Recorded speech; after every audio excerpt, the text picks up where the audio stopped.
Those who are joining us, thanks so much for being here. Tonight, we will be discussing what men need to feel safe. It is our last topic in the Let's Talk About It series. I'm super excited for tonight. I think tonight's going to be powerful. For those of you who don't know me, my name is Tisa. I love to conversate and write about all things healing and evolving and empowerment and feelings, all things like that.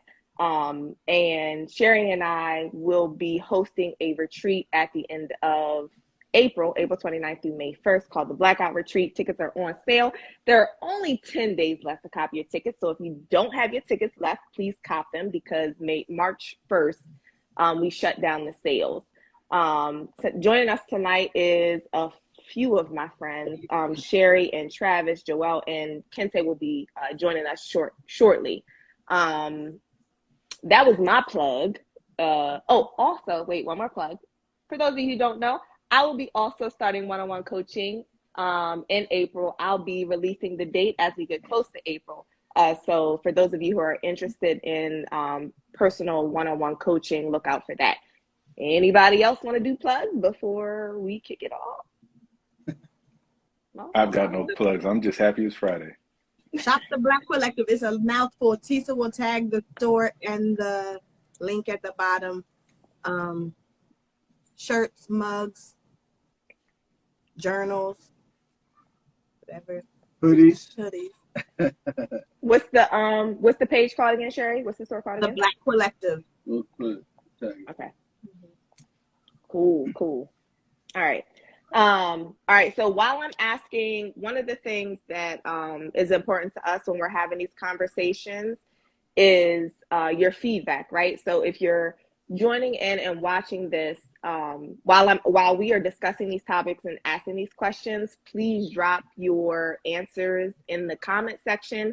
If you have a question for us, there is a circle with a question mark in it, third icon on the right. Tonight, if you have a question, if you could put your question in there so that we can keep track of the questions as we go along, because the topic is intense and I'm sure there will be a lot of people on here and I don't want to lose track of questions. So first, I want to thank the men tonight that are joining in. Vulnerability and transparency, I know it's challenging sometimes for men, or all of us, really, all of us.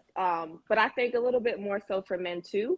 And, I just appreciate y'all being on here to be transparent and vulnerable and sharing your, your perspectives and your experiences.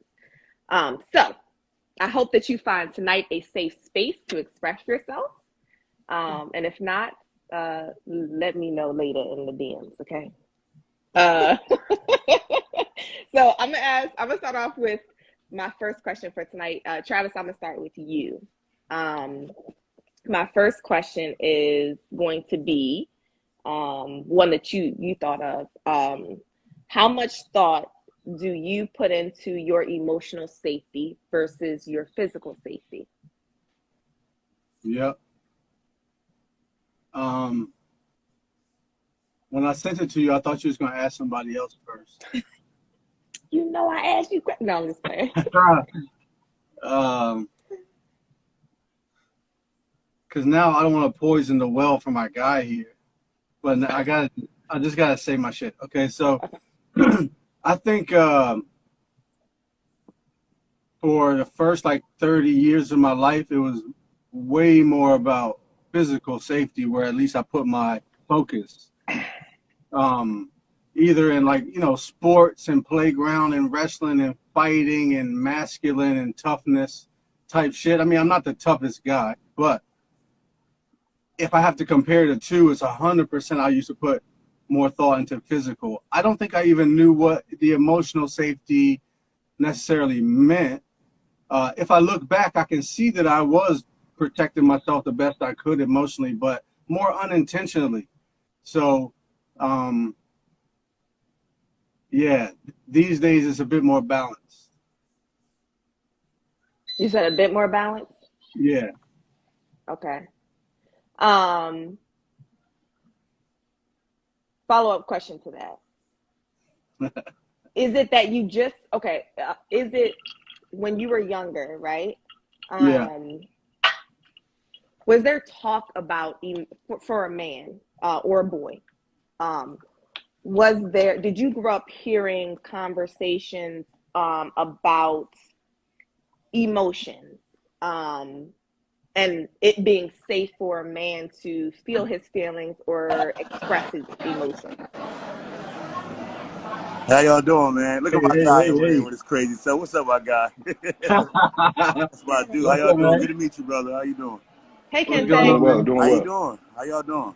Y'all all look Oh, well. this is the guy who was joining tonight from before, Oh, the from the guy. barbershop? Yes, Travis from the barbecue. And look, he obviously is somewhere else tonight. I Man, know. yeah. You know what? I forgot my friend had a dinner party, and I'm like a bad friend, so I'm gonna chime in and out. But I'm honored to be here with y'all. So even though I don't say a word, I'm growing, man. Y'all help me a lot, man. Y'all got some good information, man. So it's just All right. about being here in the presence of greatness, man. So that's what it's all about for me. You So always out. You always out. You don't know how to sit your ass down, huh? I know, and ain't got no money. Be out, ain't got no money, and out, ain't got no money. so so real quick, the only feedback I'm gonna give is that the feedback, the your background noise is super loud. So All right, go ahead. if if you guys in the comments, if it's too much, if you feel like it's too difficult for us to have the conversation, definitely let us know if it's difficult for you to hear us, because we definitely want you guys to be able to hear us while we're having Can this y'all hear me? conversation. I moved out of where I was. Yeah, I think we it can hear sounds you Okay. better. better. It's Okay. better, yeah. So yeah, Travis, growing up, emotions. Like, did you hear that? Did you grow up hearing anything about emotions, that it was okay as a boy to express your emotions to feel your feelings? Yeah. Not put that bluntly, right? I had to kind of pick it up for myself. So my dad is an emotional dude. He doesn't have any problem crying, hugging, all the emotions. So to be honest, uh, the way that I judged emotion growing up was it's like it's fine if you have them, but don't let it make you weak. And Mm. Mm. it's fine to be excited. It's fine to be angry, even. You know, maybe manage it a little, but that's not a huge red flag. But stuff like jealousy, insecurity, sadness, loneliness, those are the ones where you just kind of do what you can to push past and get back to your perch where you can start to feel strong again to start to operate. So it's not necessarily processing. It's like pushing them down and moving around them with like text another chick if one rejects you. Man, that's good. That's Or, real. That's real. or That's real. if I'm walking in a mall and one turns and says, don't give me attention, talk shit to my homie about her so I can feel better again. Man, It's talk real, bro. all Talk real. little moves to get back to feeling good, right? So you're not processing, you're just bouncing from Mm. Mm. impulses and triggers. That's I like. Wow. Wow. Okay, So Wow. but thank you that was for. the maximum processing that I did before. And things went well enough in my bouncing that I didn't really have to do any deeper work. It was just going fine. So there's no need to look further down. No need to check out jealousy and insecurity. Why? Why dig and find out shit? Why? How's that going to help me be pimping out here or get money out here or stunt? How will that help? It doesn't help. So as long as my goal was um, outer projection and facade maintenance, Mm. emotions are a little bit of a liability in that game, aren't they? Wow. Absolutely. Man, can I chime in on that, please? Jeez. Yeah, real quick. Hold on, I'm gonna say something real quick. Okay. I'm gonna ask a question because you bring up a really good point, and one of the questions I want to ask later, I want to be one of the later questions. I'm gonna ask later is about ego, and how that plays into a men's emotion. But Kente, go ahead and Man, I think yo, Trav, man, kudos to you for expressing that and being honest in that transparent manner, man, because it gives freedom to all of us as men, right? My experience was I grew up in a household where my father was a pastor. My father was a great man, And I got a book coming out next month talking about all this. And I can remember my dad being a provider and but not and a protector, but from a standpoint of physically being present, but emotionally being distant. Mm. Okay. And I watched my mom love him and love him in spite of what he'd done. In my mind, I was infatuated at 19 years old, not hurt. I thought I was just disappointed, infatuated at 19 years old. And then from 19 years old, to be honest, all the way to maybe, if I could be transparent, 30 plus, I did not treat women good because I said, well, my mom loves him more and he does less, so I did less. Because when I did more, she was talking to somebody else. When I was a nice guy, Yeah. I finished last. So when I became a bad guy, and it was crazy because when I was shuffling women, Trav, and they was aware of me shuffling, they was okay with it. But when I locked into one person, what would happen where I failed at, Trav, and where you growing at now as being a married man, I was challenged to grow. Yeah. And I did not know how to grow emotionally because all I thought is, I'll just give her what she wants because that's what my dad do to keep my mom quiet. And I'll do less and get more, but it's never who I really wanted to be. Because I had to realize, like you said, I didn't catch it until I was like 40 plus. I got kids, I got tons of baby moms just because of my negligent behavior. Let me just be real. Yeah. But I'm a relationship type of guy, bro. I gotta face it.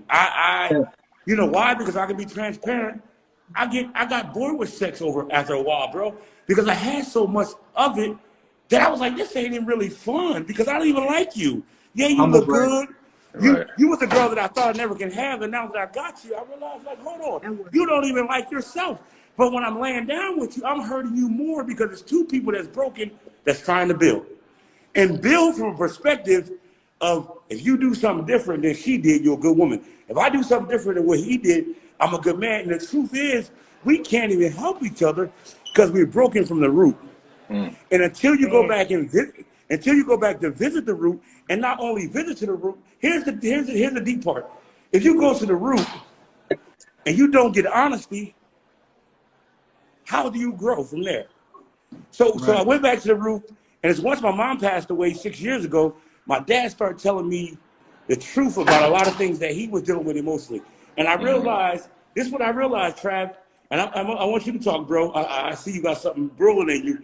Here's what I realized is this. My mom and dad got together at 18 and 17 years old. On the outside, looking in, perception and perspective said they were healthy because they was married for 41 years. But if my mom was still alive at 60 plus, they probably would have been divorcing. They kept it together for the kids. They kept it together for the grandkids. And I blamed him, but once I got older and she passed away, my relationship with him developed because what was happening is I was living off the hurt that he established in her life. So she was giving me a perspective of who he was until she was not around for me to find out. Yeah. And when I realized it was two broken people that was trying to build with whatever they had. They didn't know the pieces. It's so powerful, right? I'm going to say this. And I'm going to go in a biblical term, right? Jesus broke his body only to build his body. And honestly, so if you're in a place, anybody that's listening to all of us in this chat, if you're broken, that's a good place for you to be built. If you're weak, that's a good place to be strong. If you're vulnerable, that's a good place to have victory. I realized that I'm not the cool dude. I realized that I am not the cheater. I realized I'm not the hoe that I was betraying to be. Like you said, it was all a facade. All because I didn't want to be honest enough to say, I don't know how to be a good man. I don't know how to figure it out. Let me call Trav and ask Trav for help. And not be ashamed. You know what I'm trying to say? Let me ask this crazy Negro for help and not be ashamed. You know what I'm saying? And what I realized, Trav, as I shut up now, I can't grow without you. I can't grow without my bro to the left. I can't grow without Teresa. I can't grow without your wife. And the truth is, the strength that we get really comes from a woman, but is she a broken woman or a built woman? And the hurt or the healing is really established by a man. Yeah, you started to go crazy again at the end, saying some more weird shit like you always do. But most of it was great. Most of it was great, and I understand the sentiment because me and you have now built this rapport where you say wild shit, but underneath of it, I know what you mean. Built by, strengthened by the man, woman. It's a lot of love in what you're saying. I love it. I love it. Boy, I'm telling you, we probably need a whole podcast. We probably go global because he just would be disagreeing with everything.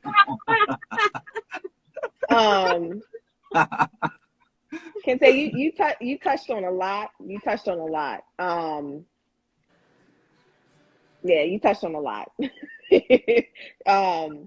Thank you for sharing your perspective. And thank y'all. You said a Thank whole y'all. word. Yeah, for sure. Joel, I'm gonna ask you the same question that I asked the other two.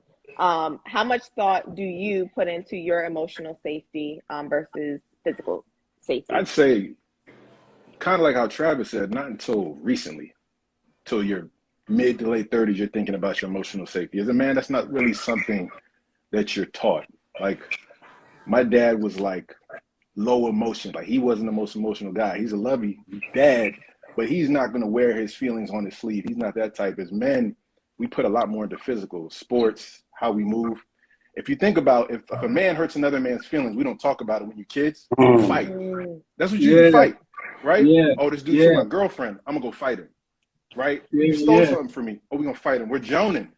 I'm going to fight you. That's we use physical in order to display our emotions. And then after that, we're friends. We fought over a girl. You took this girl, you know I liked her. Let's go fight. Okay, it's cool now. But you still hurt, but you can't say anything. Right. So it's a lot. It's I feel like in my friend group, men just started realizing their emotions within the past 5 years and talking to each other about it. Friends I've known for 20 years. Yeah, I agree. I'm glad to hear that y'all are talking about it now. Absolutely, because it's important. Because you're thinking if you know somebody, you're close friends. So what are we really talking about? Yeah. Oh, you're going through this, and I realized one of my homeboys was like, "Well, how did you feel when that happened?" Because he was looking for me to share my feelings so he could be closer and share his. Like that's when I knew that it was just a different type of conversation, and people are going through things, and if you can't talk to your good friends you grew up with about feelings, it's tough. But when you're 20, that's not what we do. Right. Travis said you talking about girls like, oh, she played you. Oh, she played you. Oh, I got another one though. But you're hurt. It's okay to be hurt, right? But men, we make fun of each other. We don't console each other. We don't talk to each other about how things happen, how that make you feel, how that affect you. We got jokes. I got a friend, a basketball player, took his girlfriend. We made jokes. We told him we're gonna get get the guy's jersey for Christmas, and we're 20, and it was funny because 20 years later, right, or 15 years later, he told me, he said, you know what? I'm still bothered by that. Wow. I'm like, really? He's like, because that's his kids. That's he dated the woman later in life. He said that still bothers me. I said we were freshmen in college though, man. He said that still bothers me a little bit. And it's crazy, and that's when I really realized like we don't talk about it, and we joke and we use physical in order to protect our families. So the dad protects the family physically, and the mom protects the family emotionally. So you might not get that from your dad. And if you don't have a dad in the home, you feel like you have to take over his role. I mean, I grew up with my dad, but I seen single moms and their sons. The sons are taking on the dad's role, trying to protect his mom. So it's a deep thing. You don't think about it till you're older, and it affects you different. You're thinking about the different things you're going through and why you do the things you do and how you react to other people. So I have a follow-up question to that. But first I want to address a comment in the someone said that men are stronger.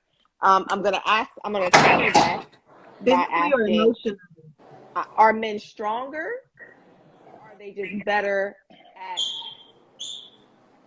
how they feel? I'm not gonna say we're stronger because I think that we have the ability to do things that y'all do if we're faced with it.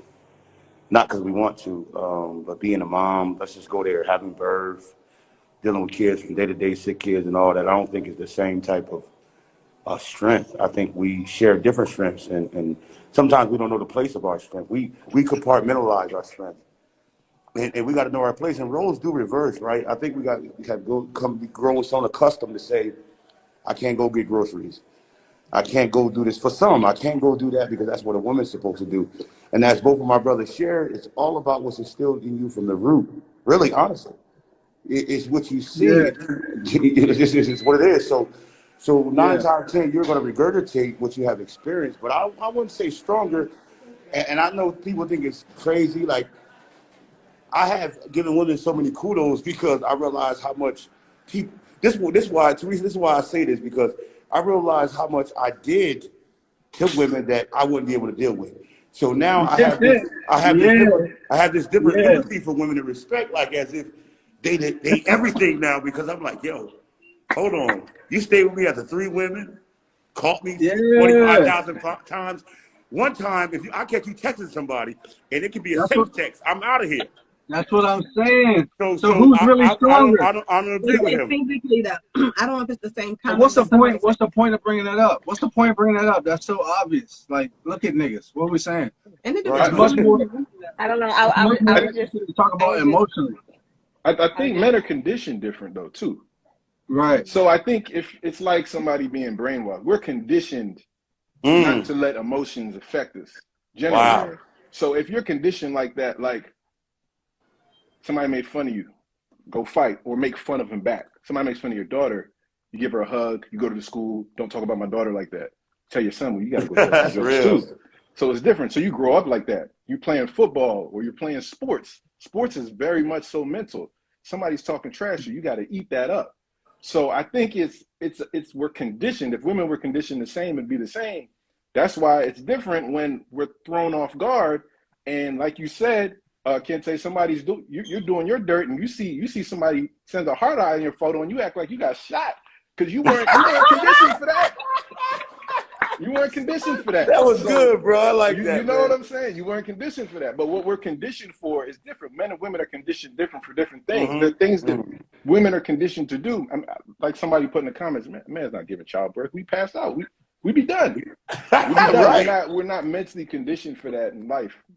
I do got to mention this condition because at first I was agreeing, but now it's starting to sound like excuse, right? So like at first I was agreeing with the fact that the conditioning is real, where we are overly jealous, protective of the women, way Mm-hmm. more Mm-hmm. jealous than women, honestly, way more jealous than Yo, women. that's real. That's We real. are so much That's more real, sensitive to the Brad. shit they do because, like you said, of the conditioning. But after we realize, hey, the reason why I'm about to snap at her for liking this nigga's picture is because of the conditioning. Well, now we have a choice.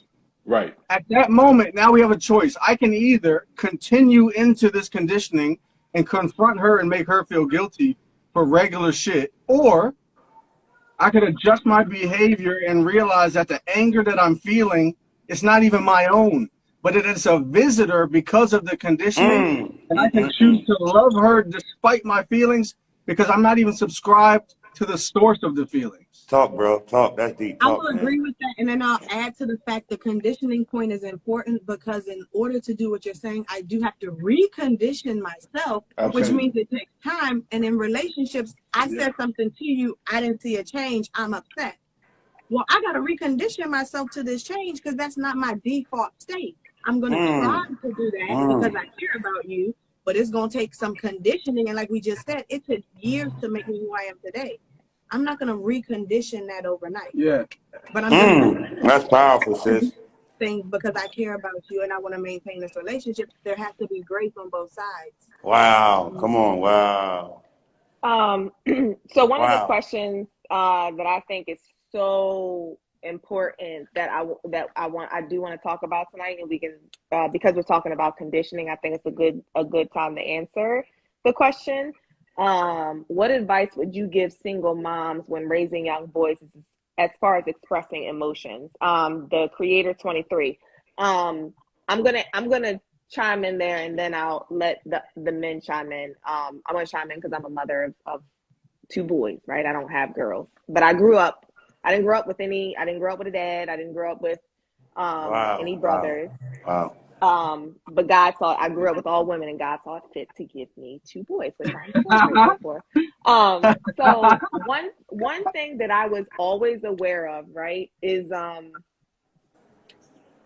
I was really, I am really turned off by, I'm gonna say turned off by men who I would date, and they would say, boys aren't supposed to cry. Man up, um, words like that, like sentiments like that. It would hold on one second because I feel like I gotta block somebody. Yeah, please do. Please do. I did.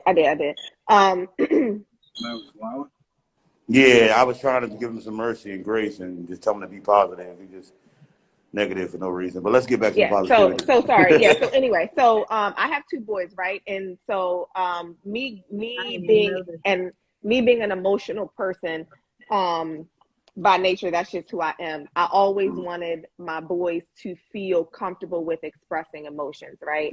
Regardless of what society viewed it as. So for me, I try to keep I try to keep men away when dating. I can't control what their fathers say, but when dating, I tried to keep your background super loud, Kendra.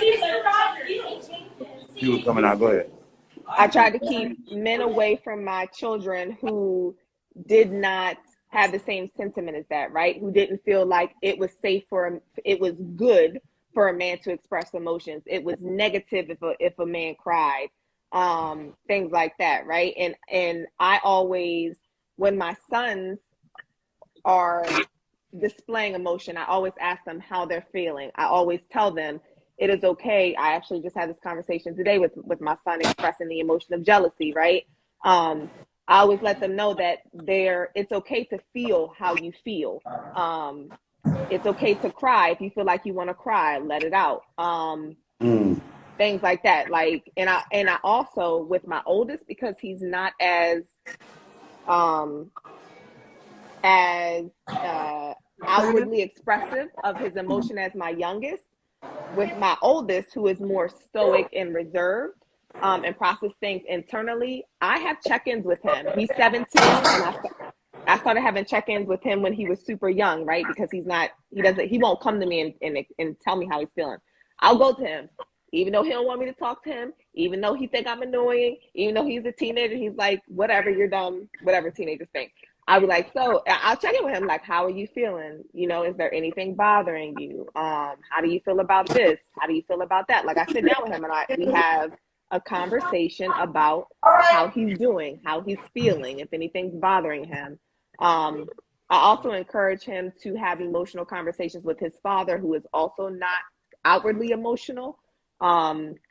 Conversations about his expectations from his father, conversations about how he feels emotionally based off of what his father does or doesn't do. I encourage those conversations. And when I intentionally sit down with my oldest and have what I call check-ins with him, not so much now, but when he was younger, they would always result in him crying. I still to this day don't That's really deep. know That's deep. why. I just take it as he needed to get something out and express himself. So I never asked him why he was crying. I would just be like, so what are you feeling in the moment? I would ask him how he was feeling. So as a mom of two boys, that's something that I do, and I'm committed to in raising two boys. So the men who grew up conditioned to feel that emotions necessarily weren't important or unsafe, what advice would y'all give moms raising boys? I think you did a good job of Yeah, sharing a safe absolutely. place. I think that's the main thing is letting children know where there's a safe place and letting men know. Because it's not everybody that you want to put your emotions and vulnerability in. So being a mom and saying you're safe here, you can talk to me. Like you said, asking a question, very important question. How do you feel? Like that's an important question. I realize asking children that, and children will tell you how they feel, and listening to it and trying to give them advice from there, and consistently doing that throughout their time and getting to know their friendships, talking to uncles, fathers, cousins, different people, and saying, hey, can you talk to him about his feelings? Because the older you get as a man, the more mature you get, if you're emotionally intelligent, to understand your emotions. So just having other people there that are positive to ask these questions that provide another safe place. It might not be something you want to talk to mom about. You might want to talk to dad or uncle or cousin or a family friend. Having those different outlets and being able to share that information and just making sure that he knows it's okay to express how he feels and who to express that to. Mm, that's a good point. I never even thought of talking to my children about um, what emotional safety looks like or feels like, and that not everyone will always be an emotional safe space. I never even thought of that until Right. now. Because some Yeah. people listen to you and they'll talk about you, right? And that's what men are scared about. We don't want somebody to see us in that way, right? Because if our thought process is if you're emotionally weak, you're physically weak, and our Yeah. job's to protect, and the two are not mutually inclusive, but that's how Right. we feel. So that's Right. where Travis is saying we need to break that conditioning Mm-hmm. and build yourself back up. But we don't know that. So it's important to feel safe to talk to specific people about that you trust with your feelings. Yeah. I can account for that as a therapist as well, because I remember several more with guys than with girls challenging me and asking me, why should I trust you? Or how do I know I can trust Mm, you? Or why should I be able to open up to you?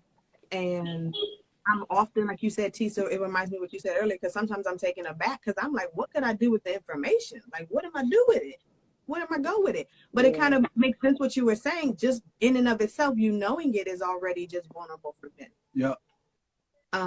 You may not do anything with it. You could. And I think that's oftentimes even just my role, the same as your role. I think all of us in society is just to remove the personal from it. Like, you're not questioning me personally.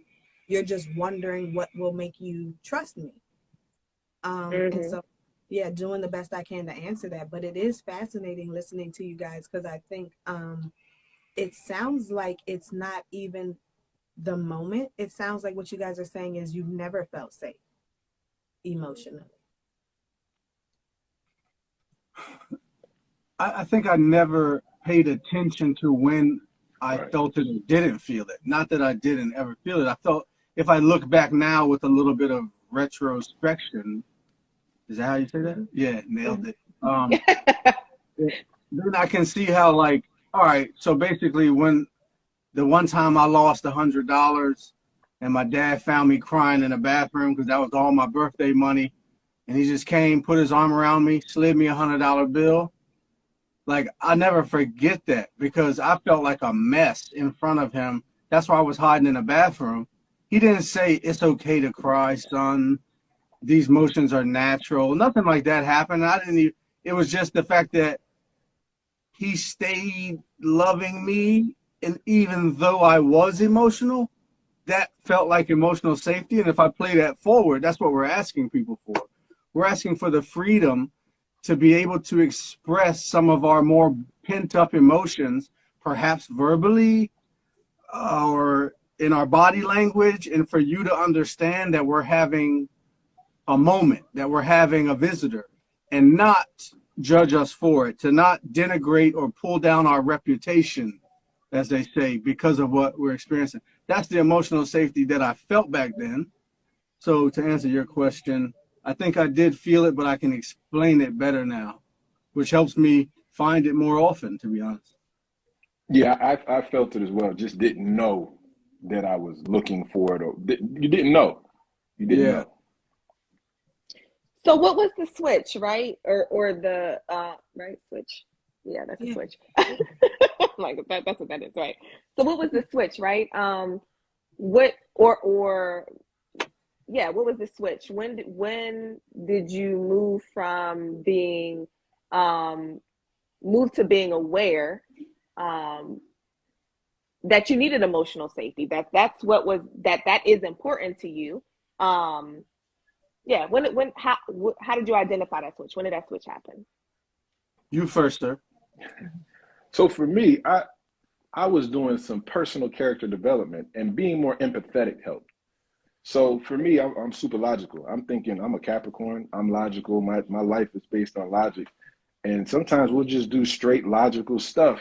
And we're not thinking about feelings. My feelings don't matter. Their feelings don't matter. We got to get this goal done. We gotta do ABC. That's how we work. Yeah. But then when you get to a point where somebody's like, "Yo, I don't like how that made me feel," and you're like, "What? We got a goal to achieve." And in thinking of that and how I affected people that I'm close to, and being more empathetic, it made me think, well, how am I receiving empathy from other people? Do you Um, remember the interaction? Do you remember the pivotal one or the one surrounding it where the response that's the thing, the response from somebody has to mean enough for you to question how you move. So do you remember which ones touched you or poked enough to make you adjust? Good question. That is a good question. Let me think about it. Let me think about it. But for me, the biggest thing was just looking at life in a different way. That was a big thing for me. And I'm trying to think of a specific interaction which caused that. Yeah, like what made you look at life or decide I should look at life differently or I need to look at life differently? Because we ignore people's emotions who said, hey, what's your name is Joel? Yes, Yeah. but you know what? I don't think that it was something that was ever shared to me directly. I Okay. don't think it was ever anything that was shared to me directly. And I think I got to a place, I think I went through a divorce and I was like, well, let me be a better person. And that was where I started thinking about myself. Divorce. I Okay. think that's There what it we Important. was. go. I think that's what it was. There we Okay. go. I just started Nigga, looking. you knew when I was asking. That's what it was. That's a big one, man. You knew, if you knew, you should have told me. No, I mean, I Oh, don't know I'm you was playing, I'm divorced, playing. nigga. I like they said if you knew that. Yeah, all right. That's a good one, though. No, that's a good No, I one. had to That's a think good about it. I one. had to think about it. Can I? Yeah, I think that was when I started being more introspective with That makes my sense. thought That process. makes sense. That makes sense. Derek, what's up, Derek? Hey, folks, how y'all What up, doing? Derek? Good. So, can I interject here? Yeah, go Listen ahead. to y'all. All y'all perspectives was good. I was raised without a father, so my perspective is I've always had my sense of emotional safety because my mother made me instill that in me, just like you're doing to your sons. So when you guys asked, when do you realize that that's always been there for me because my mother instilled it in me. Okay. So that's my perspective on that. But everything else I agree with, but there's perspectives that a person raised with a father without a father is going to give.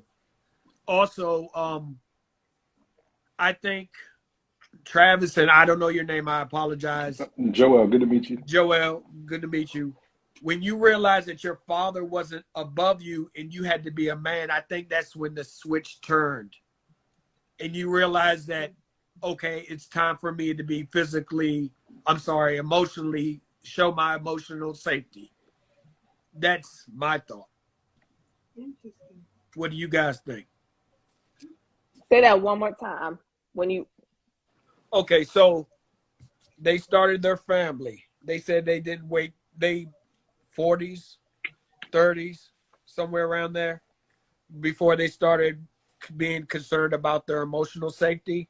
Mhm. It's when their fathers weren't around and they had to be a father. They had to be their man in their family. ah, Where that switch said, okay, now I need to worry about my safety. That makes sense. I can see that as fatherhood being a big trigger to that It very because much is. yeah, and I think that helped me too, in a way because when there's other human beings, especially your offspring, man, it wakes something up in a man emotionally. I guess it's emotional or primitive or primal. All I Primal. know is it's powerful and it's beyond us, right? And so Correct. that's what I think about when I think of God. It's those forces that are obviously beyond us, so we have to bow to them. That's what that fatherhood pull feels like. So I can see how that could be the switch to kind of get you thinking different. Yeah, that's a good point. I like yeah, that. that's a good perspective. I didn't think about that. Um, so can you guys identify a time where you felt in danger from emotional pain? Derek. When my father died, Ooh. my father was never around. And when he died, everybody wanted me to take care of his final resting and stuff like that. And I broke down in front of my wife, says, why are they asking me to do something for a dude that never, ever bought me a goddamn thing in his life? Wow. And I lost it. And that hurt like hell. And I was like, why am I crying? This happened 8 years ago. Why am I crying over a dude that beat my mother? I'm being transparent. That beat my mother. Never paid child support. I came to his job. The nigga told me, don't ever step a foot in my job. Jeez. But now your other kids that at the funeral you said you played ball with, they want me to take care of your shit. That fucked me up. Excuse my language, but that fucked me up. That's heavy. Yeah. God. So that is where my emotions I lost it. So Travis, your turn. Oh, dang. Okay. Go ahead. No, that's heavy. Thank you for sharing. I gotta follow that. I was gonna follow it. Go ahead. No, Tisa, please, because I don't want to follow that. Please. I would like if you are able to, right? Because the topic is heavy. I feel your emotion. What were you feeling when you broke down in front of your wife? What were the emotions that you were feeling? Can you identify them now? It was, you want me to do something for you, but I had no worth in your life. I felt unworthy when you were alive, but now you want me to show your worth to me. I mean, I guess that's not an emotion, but it was a whole lot of triggers. It's like I could have been a better person if you were there. Or am I a better person because you weren't there? Wow. Wait a minute. That is a great way to paint the two sides of that spectrum. I got Go ahead, Joel. No, I got a follow-up question based off what Tisa said, and I wasn't sure if that's where she was getting at. Did you feel comfortable being that vulnerable in front of your wife straight up? Of course. Her, awesome. yeah. That's dope. I wouldn't have broke down in front of nobody else.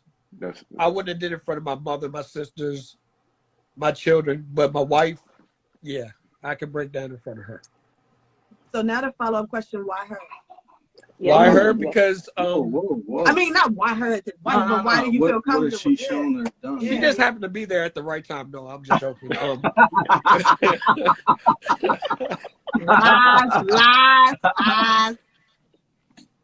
Lies. Because the beautiful woman accept me for who I am. And we've shared a lot. I've seen her at her worst, and she saw me at my worst, which I believe that was my worst ever. So we were open to each other. Me and my wife have a beautiful relationship. We can talk, say, do anything around each other, and hey, that's why her. Love it. Acceptance. She gets on my nerves, amazing. God dang it, but you know, hey. Right.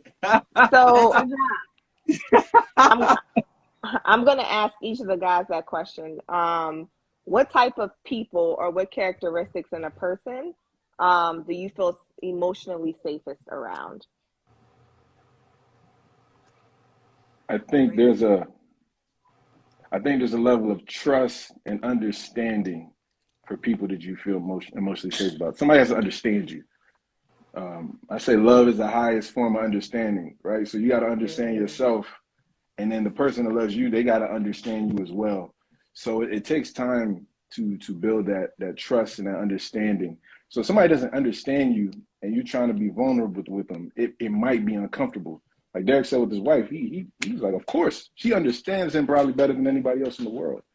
Right. So he's able to talk and get that understanding from his wife, and that trust is there. I think those are two important things. You can get that from friends, family members, but that's important that the person can understand you, because then they can receive what you're saying. Because, I mean, unless you're going to a therapist, they're not trained to talk to you. So you're being vulnerable with somebody, having conversations, and they're just listening. They're going along with the ride with you. So you definitely need to have somebody that understands you and that you trust.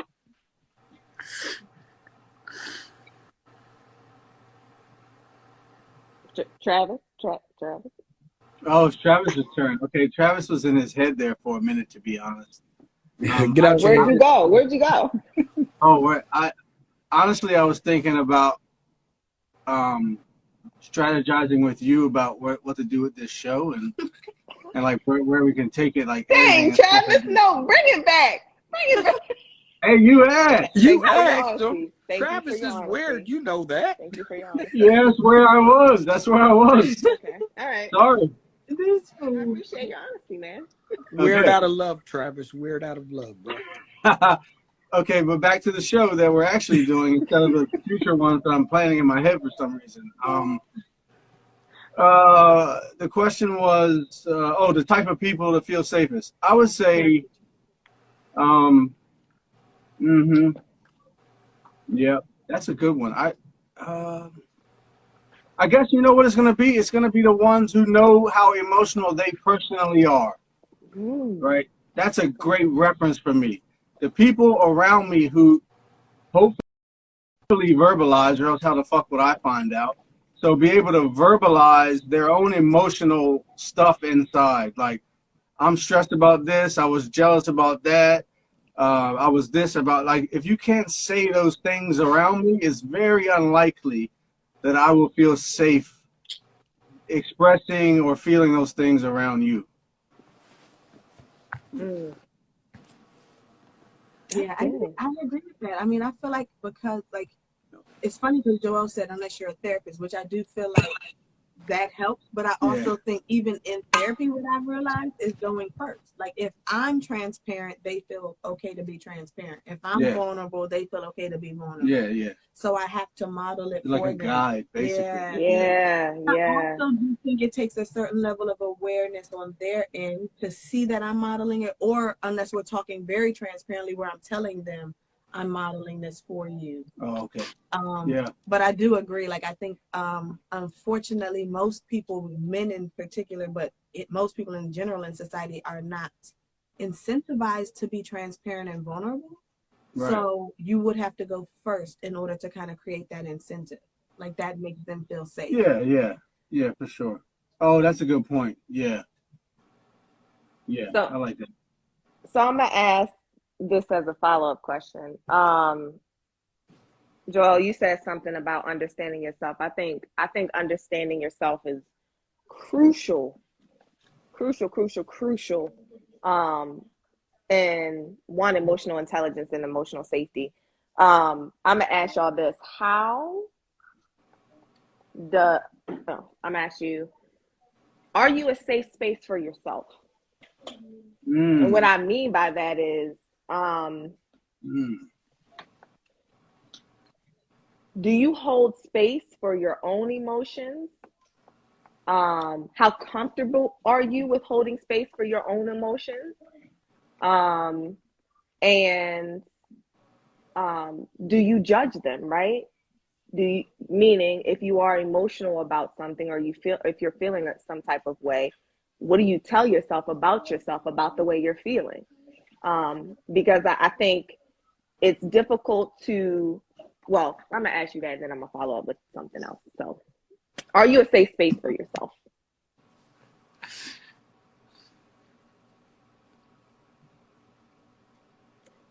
Don't all raise your hands at once.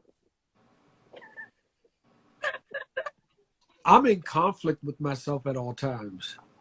Wow. Okay. So wow. I have to figure out what's safe and what's not. Because I might start off saying, okay, Derek, I'm going to do A, B, and C. But B and C might be taking me straight somewhere I don't need to be.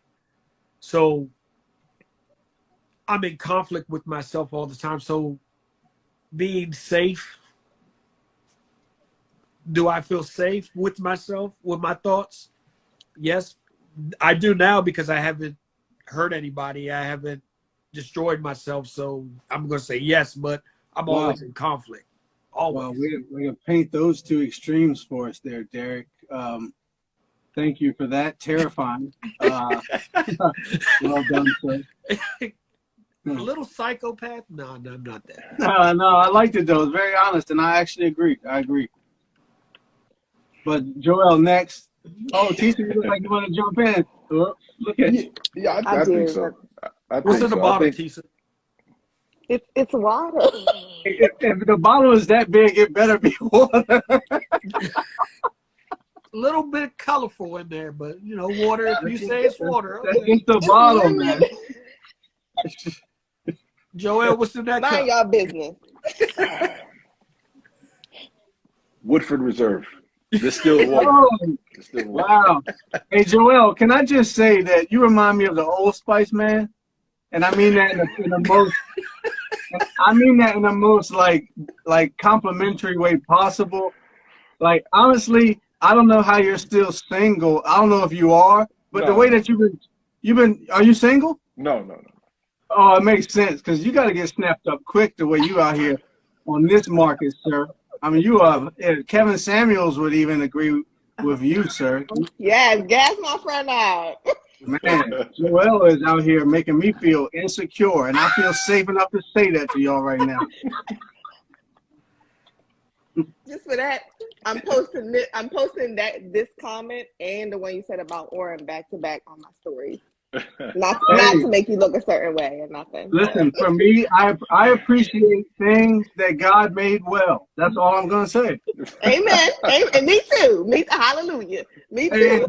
And Derek, I'm sorry you had to sit next to him down there on the frame. Not that you're a bad looking guy, but certain people are Adonis type niggas. And guys like me and you just gotta be honest about that. Hold up. This is guys like beauty me, right here. I'm not saying you're not, brother. Hey, and love. Hey, love to you. Love You know I'm messing with you, Cherry. Yeah. Okay. Y'all Negroes. But anyway, Joel, if you would like to answer the Are emotional you creating question a now. safe space for men? I know, right? Do men create safe spaces for men? That's my question. And that's one thing. Do men create safe spaces? What they're gonna do is they're gonna throw a little jokey joke into a heavy conversation. That's what Joel they do. hasn't budged. He has not budged. I know, he's unflappable. He hasn't budged. He's very Joel. Go ahead, Joel. Do you have an answer for that question? Oh, yeah. I think I'm a safe place for myself. I can be critical, but I always will calm myself down and think, what can you control in this situation? You know, what can you control and what can't you control? And it's okay. Not to beat yourself up for things outside of your control. And if it isn't within your control, then you could change it. So I would say I'm a safe place. I always try to keep a positive mindset when thinking through things. Something's going wrong, well, how can I fix it? If something's going wrong, how can I fix it? And if it's something I'm doing, what can I do? So I'm never too hard on myself. So do you feel like when you're experiencing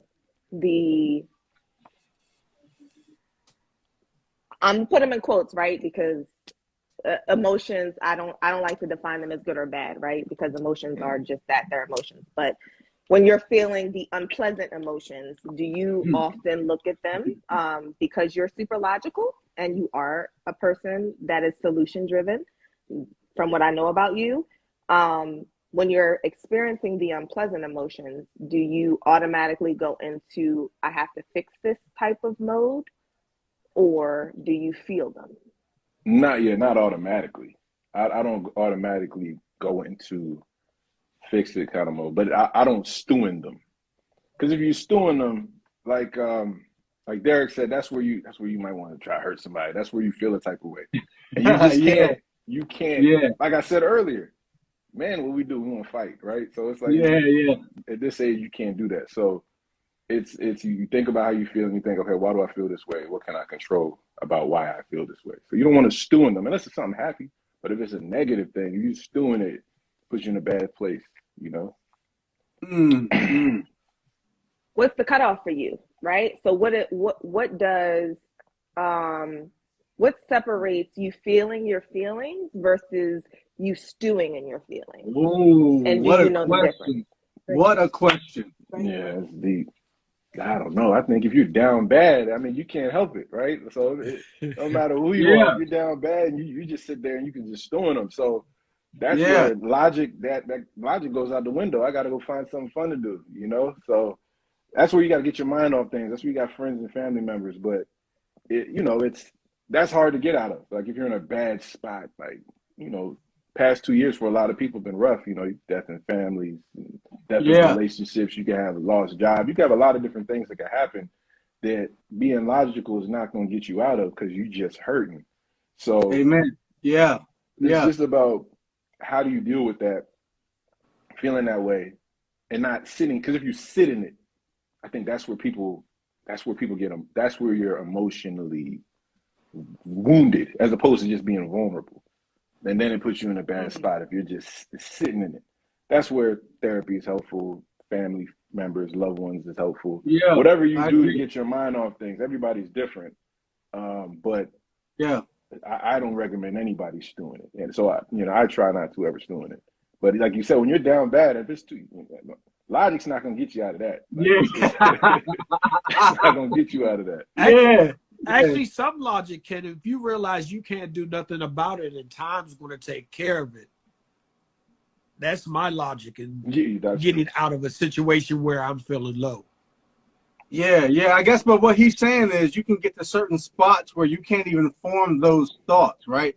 It can get so bad that the heavy ones are so powerful and they're so loud that it will take, like Joel said, therapy or someone reaching in to kind of grab you out of that abyss before you can even start to formulate, oh, well, I can't control it and this and that. You know what I mean? You're already kind of good by the time you can say shit like that.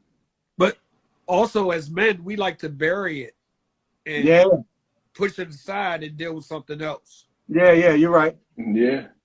Yeah, So you're right. that's one way, instead of us holding that heavy burden, we just let it go. We know it's there, but we're Yeah, going to focus on something else. yeah, yeah, yeah. I agree. Joelle, our friend Tiff Tiff asked a good question. She said, do you recognize when you have gotten to that point, right? When you have gotten to the place that you're actually stewing, how do you recognize that for yourself? Or do you recognize that? Sometimes. Some there's been times where I sat down and you can keep yourself so busy. You're stewing, you keep yourself busy, you're working out, you're going out, you're doing stuff, you're keeping busy, investing in your kids, and then you're running on fumes. So I remember one time I was sitting there and I was like, yo, that happened last year? That's crazy. Yeah, You know yeah, what I'm yeah, saying? So it's like, and you're yeah, yeah, praying and you're doing that. So it's like I didn't realize I was in that negative space, but I was praying a lot and I was being around a lot of loved ones to keep me busy. So I think you can be down so bad and as a man, I mean, I don't even know if it's about being a man. I think as a person, you might not want to face that. It might be my dragon might be too big for you to slay at the time. So you got to stay busy, Hey, I you know? like that. I like that. I like that, That was for man. you, Travis. Hey, shout out Big Trev. Look at my man. I feel like I'm in the crowd and the artist done shouted me out. Like, hey, shout out Big Trev. Hey.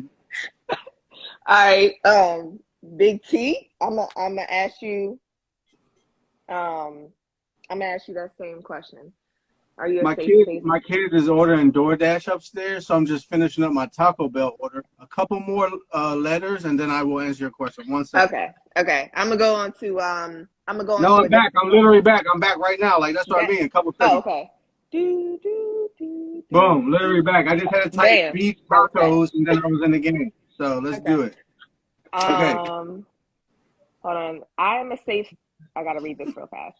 I'm a safe place for myself, but God is my ultimate safe place. Amen. King David wrote in Psalms, and this poor man cried unto the Lord, and he delivered him out of all of his fears. Love that.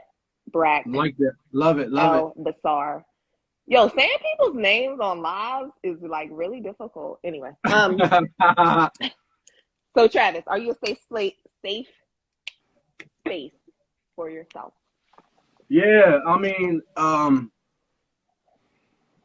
I'm not just being a fanboy, but Joel killed it with the sometimes answer. Like, sometimes is the perfect answer because overall I feel good. Like, I do enjoy myself. I like to sit by myself and all these things. I do actually feel more comfortable with myself than with other people.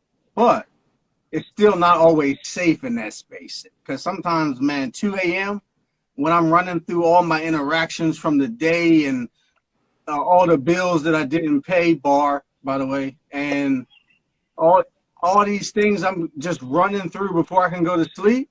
Yeah, that's not very safe up there for Big Riz. But at the same time, overall, you know what I mean? Like, I do think I try to take an intentional approach to being gentle with myself, which thank God I did, because before I was, it was difficult for me to be gentle with her, right? Mm-hmm. Then my daughters, right around the time when my switch flipped, my daughters were like 13 and 11. So thank God that I learned to be gentle with me before all my fears started to dominate them. But don't get me started on that. I could talk for like 2 hours about that. That's, yeah.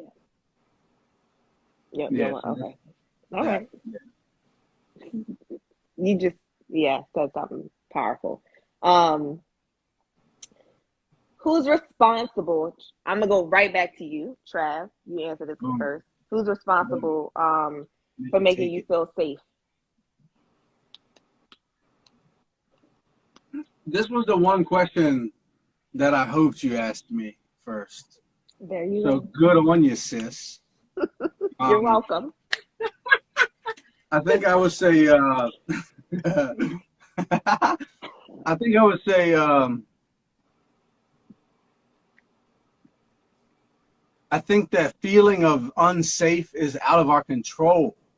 Like, based on your conditioning, you can't know when somebody is going to do something to make you have that initial feeling of danger, fear, and unsafety. You have no control over when those feelings will visit. However, after it comes in, like we've been saying all night, you have a chance to analyze that fear. Normally, it might have already turned to anger by the time we can call it analyzing the fear, right? The point is analyze the emotion. So now I'm pissed, now I'm hurt, now I'm emotionally unsafe, disrespected, jealous, insecure, whatever it is. But now I can say, hold up. Yeah, that person did the thing, and I don't fuck with what they did, and that's some bullshit and all these things of why I'm unsafe and can't trust them. But then after that, I have a choice. Like, hold on, they're a human being trying stuff, doing stuff, living, failing, not trying, being an asshole, who knows what the reason the person's doing what they're doing. I don't know. Who knows? But then it came to me and made me feel this. I didn't pick it. Well, how do I want to move today? Like, I want to move through to this day with an understanding that when things visit, process, move on, and enjoy the weather. So who's responsible for the feeling of being unsafe? Probably no one, or God, or the universe, or chance. But who's responsible for processing and being present with the feeling of safety? Us, for sure. 100% us on that part. Self. Okay. Yeah. That's deep. That's deep. Yusha said, I'm a safe space for myself most times, but there have been times in my life where I was not able to trust myself. Everything felt like sabotage. That brings up a question. Yeah. But when I'm walking in power and trusting myself, I'm safe. Sabotage makes me think of another question.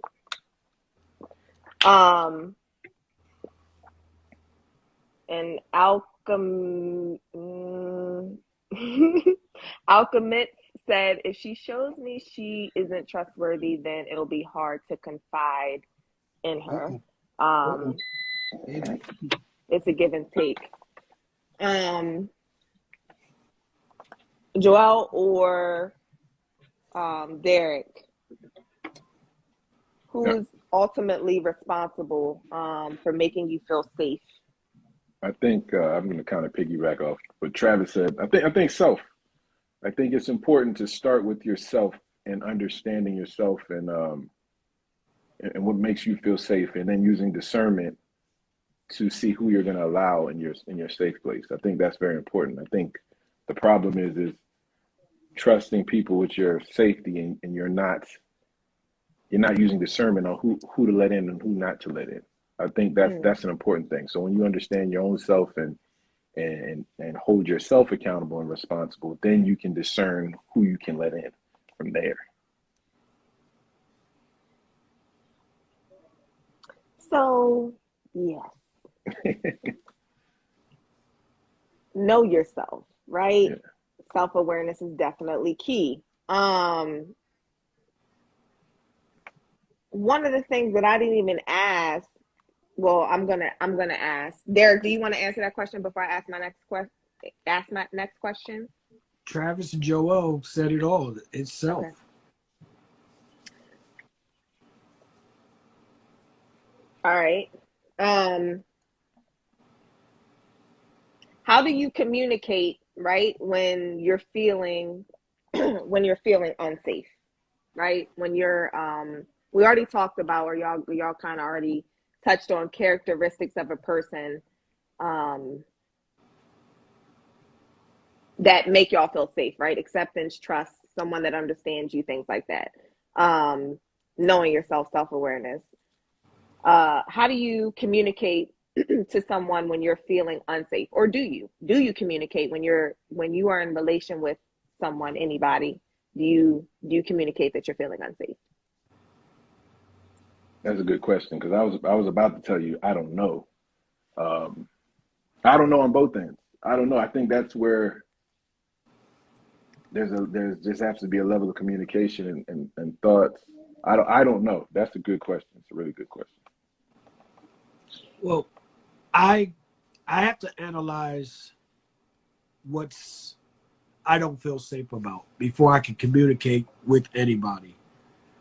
So me analyzing may take 3 days before I communicate, if I decide to communicate it, because my in me analyzing, I may have realized the issue is not as big as I thought it was, or I may have solved the issue in my own head.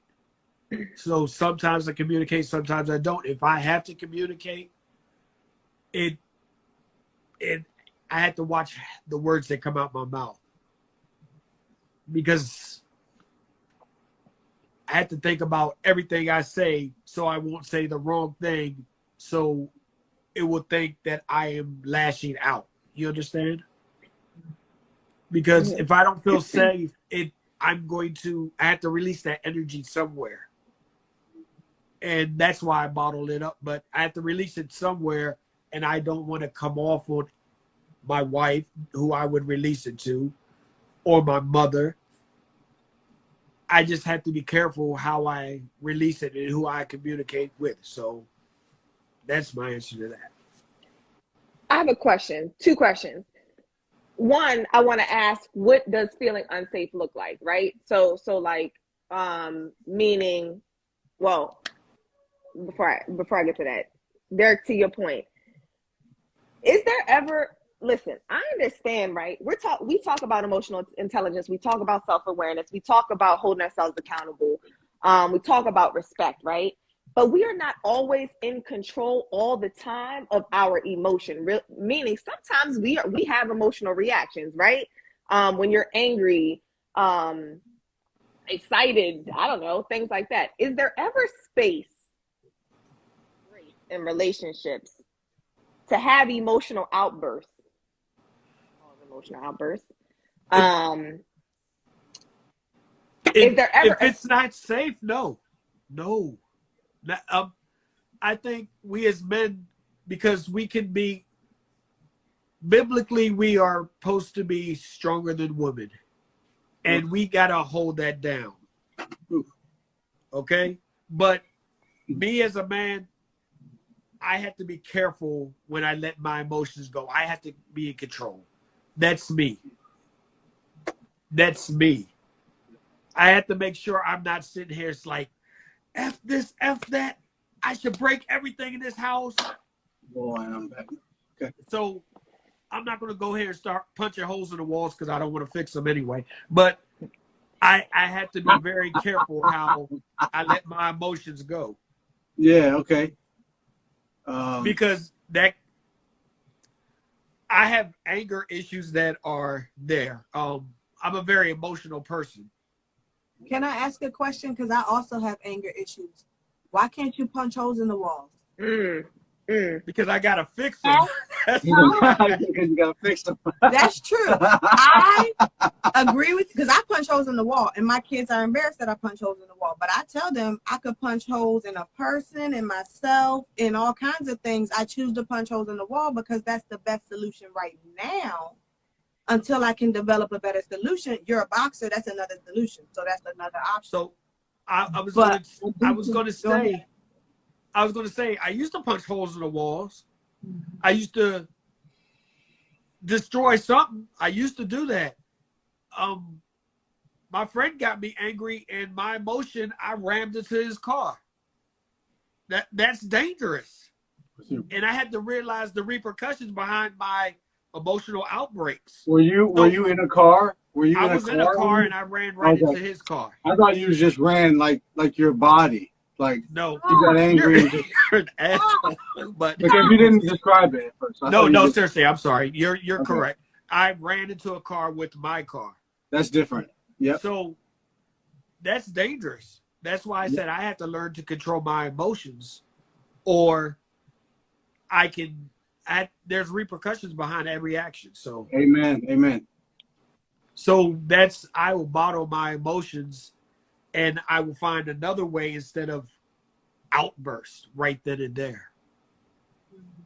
I feel like Tisa was asking a little bit of a different question though. I know that's what I'm trying to bring back. Go ahead, Tisa. Ask that question again. I started rambling. Sorry. No, you're good. No, okay, my bad. I didn't mean to make you feel insecure. No, you didn't make me feel. I was trying to bring it back because I was trying to remember. You can admit it. You can admit it. Derek, yes. It's a safe place. You can admit it. Just did. Okay. He's a chop. Derek, you already know how he is. I just admitted it. Yeah. I did not know where I was going. I was trying to bring myself back, bruh. Tisa, what were you saying? So the question was, right, is it ever okay? I understand that the idea, right, is to try to, right, be in control of your emotions, right, and your emotional outbursts, right? But if we're honest with ourselves, okay, that's not always feasible, and that's not always going to happen. My question is there space and grace for that in relationship, right? Like, on both ends. I would say yes. I would say yes. Derek, my hand is up, Derek. I'm just answering it because I didn't answer it, Travis. Okay, Derek. Respect the hand, please, sir. This goes back 20, elementary, motherfucker. Okay? See, emotion. See, you're about to make me. All right. If we were in person, I wouldn't be doing this. He's so much stronger than I am. But I think there is space, right? But the space can't be called out now. Like, you can't say, is there space, and give the definitive answer, because each person carries around a cup. And that cup has a finite amount of space in it, right? Oh, good point. And okay. So depending on when you catch the motherfucker. Yes. All right. I'll say motherfucker. I'll put a D in that one. But it's because I didn't plan. It's because I was gonna edit it, and then I got caught halfway into. But anyway, it depends, because so you might have space today, right? But say then your man or your woman, your partner, goes through something with family, and then you bring the same shit back up, or even lighter. The shit that you went off on yesterday, homeboy took it in no problem. But then the next day he got shit on his mind. He don't got time to listen to you talk about this bullshit today, so that's how he act. So no, you don't have space today. So the space is not always there and omnipresent. It's like the weather. And the space is moving just as much as your emotions that make you want to take the space up is moving, right? Like it's moving on both ways. That is a very good perspective. The cup, right? How full another person's cup is, and their ability to receive that. Yeah, Yeah, and that's it's changing powerful. all the time, changing all the time. That's powerful. And if a person don't even know they have a cup, well, then guess what, man? If the person can't even tell you, hey, you know what, today, like, I'm stressed with this other stuff, I'm not going to take you in well, or I'm sorry I snapped because I didn't take you in well because my cup was full. If the person's not aware of their gas tank capacity level, which I wasn't before, I'm owning it, I wasn't, because I was the guy who was always calm, always got it together. I can always push through shit. And my parents even told me growing up, I had an innate ability to let stuff roll off my back. It just happens to be true. So because that happened enough times, it became my identity, right? And so if my identity got threatened, like I had a hard time telling my kids, daddy's stressed or having a rough day, I can't entertain you right now. So because I can't say that, I interact with them like, Yeah, you know what I mean? I know it. Yep. Because I can't even say, like, look how I'm feeling. You see what I'm saying? Like, so I look crazy now just because of not being able to admit I'm stressed. You feel what I'm saying? Because it didn't match with the identity before. Stressed is weak. You're out. How could I be their dad now? How could they listen to me about boys? How could my son look up to me? How could any of that happen if I'm running around stressed where the shit didn't even really happen today? You know what I mean? So yeah, I forgot your question, but You answered it. You answered it, and you made me think of emotional boundaries. But before I jump to there, I'm gonna read a few comments because somebody said something that I wanna ask. Where See did we how leave easy off? that was, Travis, to go somewhere else? I know. Hey, listen, I'm sorry, and thank you for calling me back out. I mean, you're a dickhead and you're petty for doing it, but Yep. I still appreciate you. I still appreciate you pointing it out. I did do what you did. That's true. That's true. Thank you for Um, recognizing my pettiness. I appreciate that. listen, can't, I was just about to say, that he's a Cancer. His level of pettiness is anyway. We appreciate it. I appreciate it. I think Can y'all read that on my petty right there? What does that say? Petty? I can't. Yeah, exactly. I Petty. love it. This is my walking advertisement. True safety. You should say true safety is connected to love and acceptance. It's an act of love to be accepting of a person without taking their lack of effectiveness with you personal. True. That's a word right there. Wow. Lack of safety shows up with a spirit of offense. Once you're offended, you're unsafe. The spirit of offense is a dangerous thing. Woo! I want to ask a question about shame. And accountability not accountability, but shame as a follow-up to that. Y'all don't let me forget. As long as it can be resolved in a healthy manner in terms of emotional outbursts, we have to be the same structure. Alchemist, I don't know what you mean by that. Can you expound on that a little bit? Hey, Fred, I didn't even see you join. Hi, friend.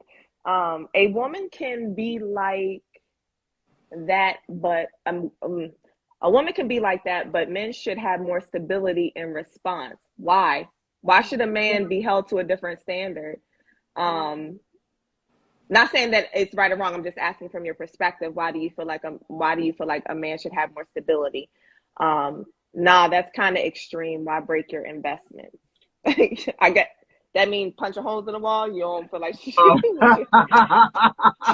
let's go to the gym. That's a great question. I don't think anybody ever intends to break their own investment, but I think it goes to what people were saying when you're overwhelmed, which is an acceptance of certain states in life. Trees break under enough pressure. The earth quakes under enough pressure. What makes us think that people are not going to be under enough pressure and have a response conducive to that? Yeah. I think that's what Tisa was saying. Is there grace to understand maybe this person is under enough pressure? Can we, like she said, give space to that if we can heal through that in a resolved way, in a healthy healthy way. And that's going to be dependent on each person's desire, healing space, self-awareness, and so many other things. But not even people, everyone doesn't even have the desire to have a relationship in the same way. So I think that's also one of the first starting places. What are our desires as we connect with each other? Yeah. Larissa says, how about a punching bag? I completely agree with that. We all, shaking my head, we all have to endure lessons to grow. Super facts. The gym is the best place. The gym is best and expressing how you feel before reaching an unhealthy manner. The gym is definitely Gym my costs outlet money, for. and I have a lot of clients that can't afford the gym or a punching bag. That is also privilege, right? So I think it's giving people support and options at all places. And I do agree we have ideals in society, but then we also have reality. And so that may not be the space they're in that moment. Can we show them grace for where they are in that moment? Or are we going to always adjust them to another place? Well, yeah, that's okay, but can you get here? But can you get here? But can you get here? That is not loving them for who they are in that moment, which will then not make them feel safe. Amen. Can we give grace for where they are in that moment? Amen. Yo. I think it's cool. I think you should give grace in a moment. I think some people are worried about the consistency at which that there's that moment. I think that's where we make sure that we working on ourselves, because it's one thing. I mean, you might step outside yourself and do something a little crazy. We've all had that moment, but it's just how frequently are you doing something crazy? That's the difference. Or well, look at Kanye. Crazy is the wrong word. Crazy is the wrong word, but you know what I mean. And I think it depends on, like you said, I think that's an excellent point, but I think we also have to adjust our expectations because we said conditioning in the beginning. So if I'm reconditioning myself, it's not going to happen overnight. It's going to take time. And so, yes, am I making efforts, but are you seeing a visible result right away? Because I can go to the gym, but day one, I don't got abs. It takes me years at the gym before I even get abs. So what results are visible is very different than the effort and the work that I'm putting in. That's not always going to show up to people right away. Doesn't mean that that person isn't putting in effort. And that's where I question the judgment of the visibility of a person's outcome or their outward expression of their pain, right? We see Kanye right now. He's going through a lot of pain. So a lot of people are judging it. But why is he going through that pain? If it's trigger after trigger after trigger, you may not have space to address it in a healthy way yet. You may not have the love and support to address it in a healthy way yet. There's a lot of things that are required for a person to heal. And if those things aren't in place, it's going to prolong that journey. And for us, we look at it and we say this should happen in a day or a week or a month or a year. But for that person, unless we're God and we know all the parameters of it, we don't know how long it takes a person to get to that place. Y'all choose wisely. Be intentional about who y'all choosing as partners, because it matters. That's absolutely the main point too. But that's awareness too. Like we said, we haven't all. Me and Travis got married at 19. So there's a level of awareness that we definitely put into it, but there's also a level of awareness we couldn't possibly have at 19. Come on. Yeah. And I'm going to be real. The more aware you are, the harder it is to date. That makes sense. Absolutely. It is. That makes sense. I agree with that. I agree with that completely. Hang on one second. There was sometimes we don't want to be responsible and let our emotions have their way. Apostle Paul writes to us, be angry and sin not. There has to be but in a healthy manner. Relationship is about give and take, but meeting each other halfway. A synergy of masculine and feminine energy. Will you feel safe if I have an emotional outburst? Well, that's a good question. On the flip side, men's emotional outbursts have not been traditionally received with grace. Our emotional release is often coupled with other people overreacting. That's a good question. I'm gonna pause, right, and I'm gonna let Sherry and Sherry, I'm gonna ask you this question.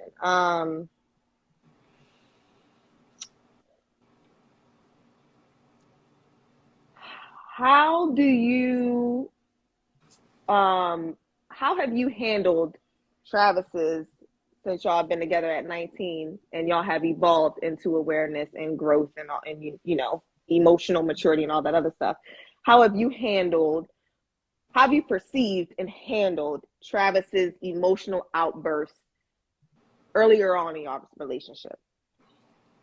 Well, early on in our relationship, as he stated, he didn't think he had emotional outbursts. So early on, I kind of kept pointing it out. One of the things I said to him, because it was this understanding that women are more emotional than men. So I asked him to show me which of his friends were less emotional than I was, and he couldn't. So that was his first sort of awareness, I think, to men have emotions. And I think from there, I don't think people always realize that with awareness become more pain, not less, because I'm more aware of the pain, right? So I think that's where the outburst began, because he had to become aware of the emotions on some level to begin with, because otherwise they were just being suppressed. And then as he became more aware of his emotions, he had more emotional outbursts. I think that was also a journey where we had to show grace to each other, because of course he may have an outburst that may trigger me. I may have an outburst. Afterwards, we always would have conversations. So I would tell him, I'm human. I may respond emotionally, but give me space to express that emotion and know that I'm going to work, process it, and come back and have that conversation. So in the moment, he may say something in his own emotional expression, angrily, yelling, screaming, whatever, it may trigger me, and I'll tell him that. I'm going to express myself back because I'm triggered now, you're triggered now, we may yell, but can we come back and have a conversation? What was the problem? What was the trigger? Mm-hmm. We've had conversations 2, 3, 4 a.m. sometimes, talking through and processing our thoughts and our emotions about it. In that process, the amount of emotional triggers we both go through are innumerable, but I think we both had a commitment to that conversation and to that process on some level. I think even from the beginning at 19, we kind of understood we wanted to do something different. We didn't understand the depths of that at all. How could we? But we knew we wanted to do something different. And so I think there was just always that understanding that it's going to require conversation, lots and lots and lots of conversation. And he was patient enough to have those conversations. So for me, I first learned, well, I'm going to say this. So for me, I first learned emotion in men as anger. That's how I grew up, and it came out in abuse, physical abuse. The only time that I seen a man expressing an emotion when I was younger was when he seemed to be angry, and when he seemed to be angry, he would be physically abusive. So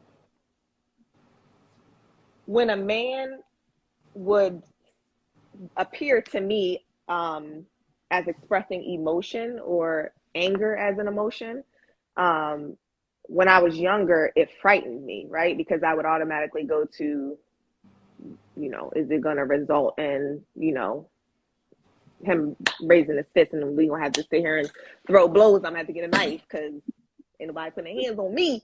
But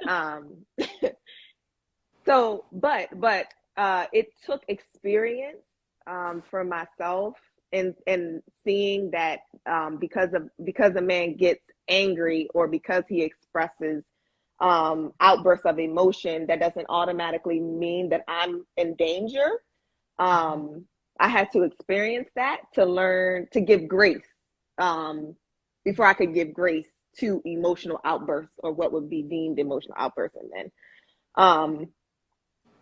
And from experience, to me, it's just processing of emotion, right? I think one of the things that Travis brought up is my cup, right?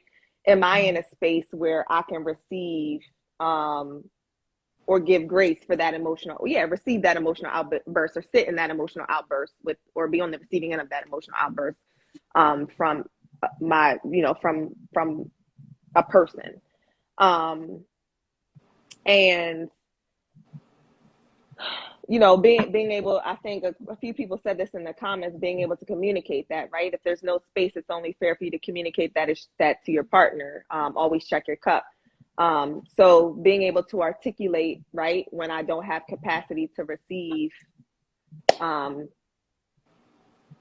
or sit in your emotion with you, or be on the receiving end of your emotion, right? Setting that emotional boundary. But most of the time, right, just letting, and then right, if my cup is, I have space, I have capacity, I've learned to be able to just let people get out their emotions the way they deem fit and not judging them for it, right? Because we're all growing and learning how to express our emotions, and to me, it's better out than in, right? Yeah. It's better Yeah. out than in. Absolutely. I agree with that. And I didn't like being judged for being a crybaby, because that's how I'm gonna get a lot of my emotion out, right? Or even kirking out on people. I done kirked out on plenty of people in anger before, right? So just being able to develop that muscle of grace, and letting people And get not out there, judging it. yeah, not judging them for it, like just letting them get it out But how not judging it come out. yourself too, because I think that's part of what makes us suppress ours. We judge ourselves, therefore we judge others. Right, absolutely, absolutely. Um, Yeah, like how you, exactly to what we talked about earlier. Like, are you a safe space for yourself? You can't be a safe space for another if you're not a safe space for yourself. You cannot give Exactly. somebody what you don't already possess or give to yourself. Um, so one of the questions that my battery better stop playing with me. It's plugged in. I don't know why I keep cutting out. I wanted to talk about shame and emotion. Um, how does shame play into emotional safety? Um, yeah, if y'all need me to expound on that, I will. But somebody, Travis, you take it first. How does shame Oh, play let me into let me emotion? go first because I'm on 5% as well, and Oh, I've okay, got go to ahead.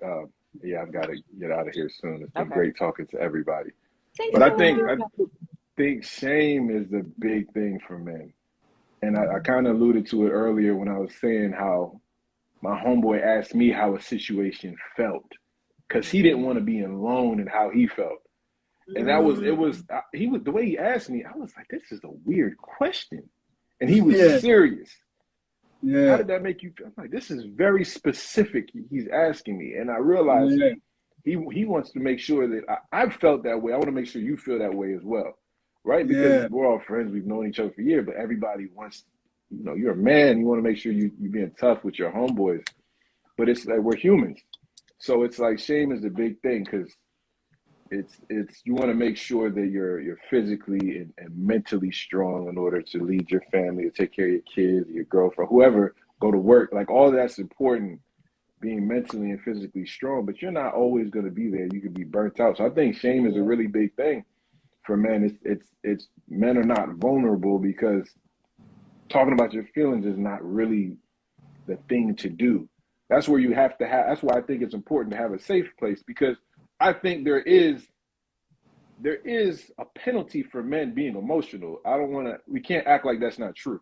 Oh, Like, okay, like we yeah, can't act yeah. like that's not true. Like, emotion is a penalty for yeah, men being too emotional or being talking about their feelings. There's a penalty for that. So you have to know about who you're comfortable with speaking about that, yeah, being comfortable with yourself, who you can trust, who you're comfortable with, and talking to them about it. That way, they're not going to judge you. They're going to listen to you. Right? They might not get it, but they're not gonna judge you. They're gonna listen to you because at the end of the day, if you talk to the wrong person, like Derek said earlier, he cried to his wife and it was fine. There are some people, I'm not just gonna say women, but there's some people who may not receive it. Like I've never seen a man cry before. This is weird. What's he gonna do when shit hits the fan? Is he gonna be able to take care of me? Because he's crying. He don't even like his daddy.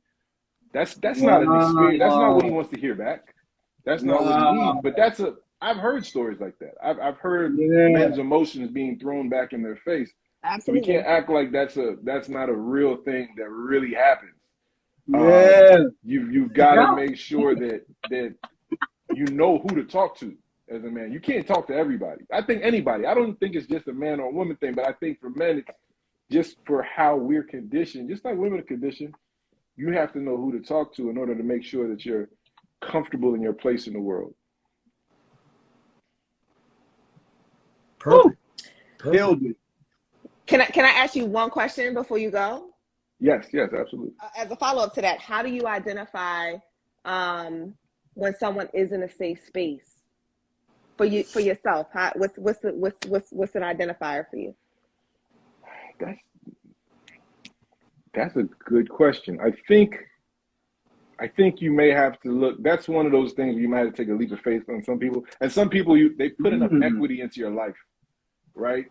So they're really worried about you past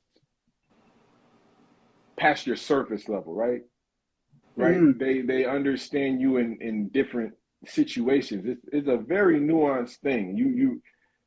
It can be difficult because you have some people like, I mean, I'm blessed to have parents that love me. I can talk to either one of my parents. My mom's more of the touchy-feely, but if I needed to talk to my dad, I could talk to him. But some people don't have that. Some people can't talk to their parents about that. So you might have to have a friend that you're comfortable. For me, it's how much equity do I have in a relationship with you, right? What's the level of conversation that we have as friends, right? So I think it helps where there's a shared vulnerability. I think that's the difference. And I just thought of that. That just like my friend said, how does that make you feel? It's a shared vulnerability. It's like, I mean, it sounds weird. I showed you mine. Now show me yours. You know what I'm saying? So let's see what we're talking about. Let's see what we're talking about. So once you get to that point to where you're talking, because you can talk to somebody and they've been through a trauma, they're like, I hope you don't judge me. Like, this is real life. Stuff happens. You can't feel bad that you're feeling away because life happens. Everybody's not going to respond that way, So it's just understanding who you can push the different limits with of your bounds to where you can receive and have a relationship. You're not going to do that with everybody, and I wouldn't recommend you do that with everybody, right? Right. There's different people for different things, Amen. So can I jump off of that? Well, let's let hey, Joel, you got to go, right? Yeah. Yes, I'm out of here. It's wonderful talking to you. Let's say a proper goodbye. Yes. Thank you, sir. Thank you so much. Appreciate you, Joel. Good to see y'all. All right now. I see you. Hey, one more thing. I just wanted to mention, I can see your traps in your T-shirt. I knew he was going to say something. That's all I was going to say. And thank you for coming, sir. Thank you. Goodbye. All right, Travis. Good to meet you, man. All right. Travis, you are hilarious. All right, Derek, go ahead. So the question was, how do you know who you can trust? Is that was your question, correct? Well, you can answer it like that. I asked him, how do you know when someone is unsafe? Well, by the way they portray themselves when I'm talking to them every day. Let's say I'm talking to somebody and they're always talking about somebody else's issues. I know they're going to do that with me if I tell them if I'm audible with them. You know what I mean? And if that person has compassion or not. So those are my two ways of knowing who I'm safe around. Just an everyday conversation. I wouldn't say if me and Travis know each other for a little while, but do I feel safe around him? I would have to have personal conversations with Travis. And I'm just saying, I didn't want to name anybody else because you guys don't know. But you don't have to. So, but if me and Travis could have a conversation and I don't hear anything about Tisa out of our conversation, within like 5 or 4 conversations, I may open and be, feel safe about that conversation. Yeah. I like that. Travis, so go ahead. I'm done. No. I cut you off. No. That was it. I lost my train of thought. Dang, I'm sorry. My bad. No, it's okay. What'd you say? What'd you say, boy? No, nothing, sir. Nothing at all. Oh. No. So it's my turn. All right. The people I feel safer. Oh, I answered this already. I went first, I think. So my What makes you unsafe? question was, yeah, yeah. What makes you feel Can you unsafe? identify when someone, you know, a person is unsafe? Like, what is that identifier for you? That's an interesting one for me. Sean, I'm sorry. Somebody said something about me. That's all. um, unsafe. Oh, okay. Yes. It's gonna be the people who I can see. They come to me for almost 100% venting, Mm. and they don't know that that's happening. That's Right? big. So No, yeah, they yeah. don't know. So basically, they'll call me like, "Hey, Trav, what's up?" on the pretense of let's catch up. But the real thing is they have an impetus to vent something they remember in the past. I vented to Trav, it went decent before. Let's call this nigga again. Okay? So when I realize the person is going and going and going, I might give a bit of advice, right? Why not? Show love. I realize they take that, chew it for a second, throw it out, keep venting, venting, venting. All right. I'm realizing, oh, okay. It's a different I energy. see. You needed to get something off your chest. I see. But this has been 5 times in a row. Not that they're unsafe in the sense of they're going to hurt me necessarily, because I haven't had a lot of enemies or people hurting me or people doing stuff to me in my life, to be honest. But the unsafe are the takers. But they don't realize it. They just, and it's basically they're in a certain position in life. And let's be honest, if we walk upon somebody in the desert who's been without water, Yeah. Come they're on. gonna be a bit peckish, Come on. right? Yeah. And so I'm not gonna be mad that they want water, of course, right? Of course. But at the same time, I back to the cup analogy, I only got a certain amount, right? And I got like 4 people that I give 90% to. I try to keep about 5% for Big Riz himself, and then I toss out what I got. And don't judge me on those numbers; they're not real. I'm being hyperbolic. But the point is, I have to be stingy about my energies. T-shirt. I'm writing it down. I got it. Glad you joined late, so I'm keeping track of these by myself. Right. I like that. Stingy with my energies. Yes. Yeah. Yes. Um. Ooh, Lord, that's a word. That's a sermon right there. Ooh. Yeah. So that fed my soul for like the whole month.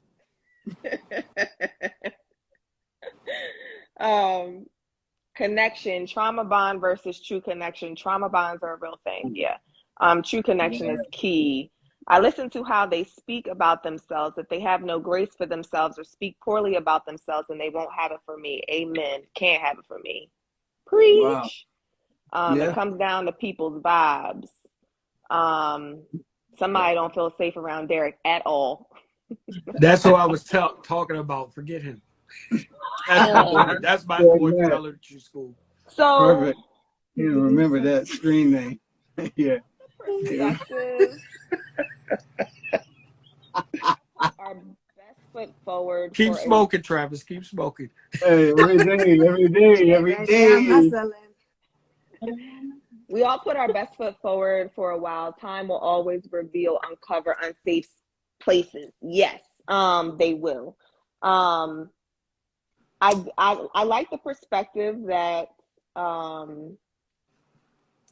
people can't give what they aren't already showing or displaying, right? I think for me, well, I'm not gonna talk about me because I'm not a man, so it doesn't matter. Never mind. Moving on. Moving on. I'm gonna talk about control. Okay. I'm gonna ask about control and how it plays into. Let me just ask my question while I'm telling y'all the question I'm gonna ask. First of all, I gotta go to the bathroom so bad. All this water I've been drinking, I can't because I'm gonna just hold it anyway. You want to ask the question and then go? No, because I don't want to miss nothing. I feel like I'm a mess. They can talk trash, or we can ask a question from the audience while you go. Like if somebody has a question, we can ask a question from the audience while you use the bathroom. I'm gonna just hold it because I'm stubborn. But thank you though. We can go to commercial break. Right, Dan Travis won't got let me something. This is why I don't be mad when people be self-aware. I be like, I love it. You already know what you need and want. Does control or lack of control play into you feeling emotionally safe? And how does it if it does?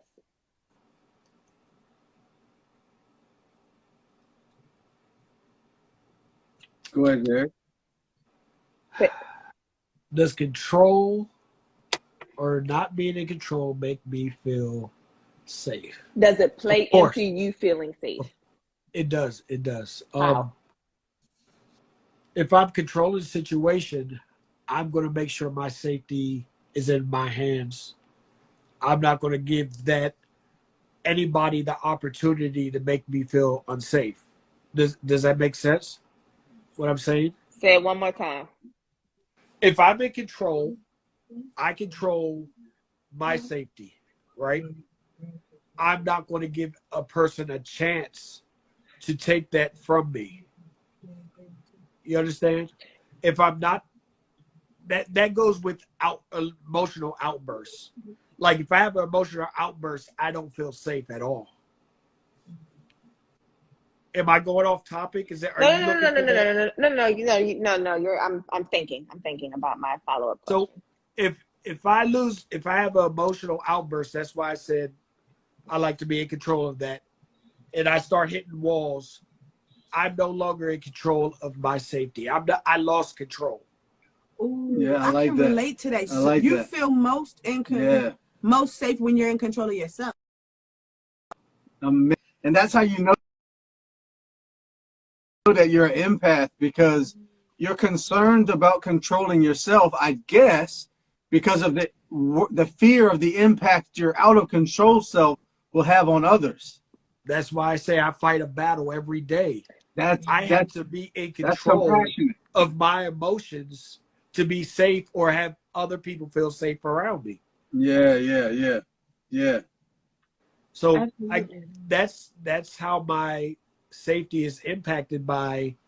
If I lose it, I don't think anybody's safe. Yeah. And I'm not going to say abuse. It may come off in words, it may come off in actions, it may come off on something that I regret. I'm not saying it's all pain, but 75% of that will be pain. I'm not an abusive person. Don't get me wrong at all. I know what you mean.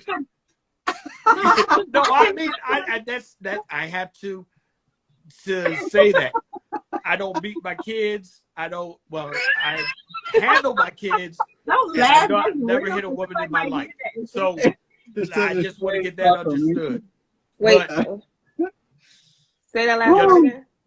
I said I've never hit a woman in my life, and I deal with my kids the way I deal with my kids. But I know most of the time when I lose control, that's what we're talking about. Something's going to be unsafe.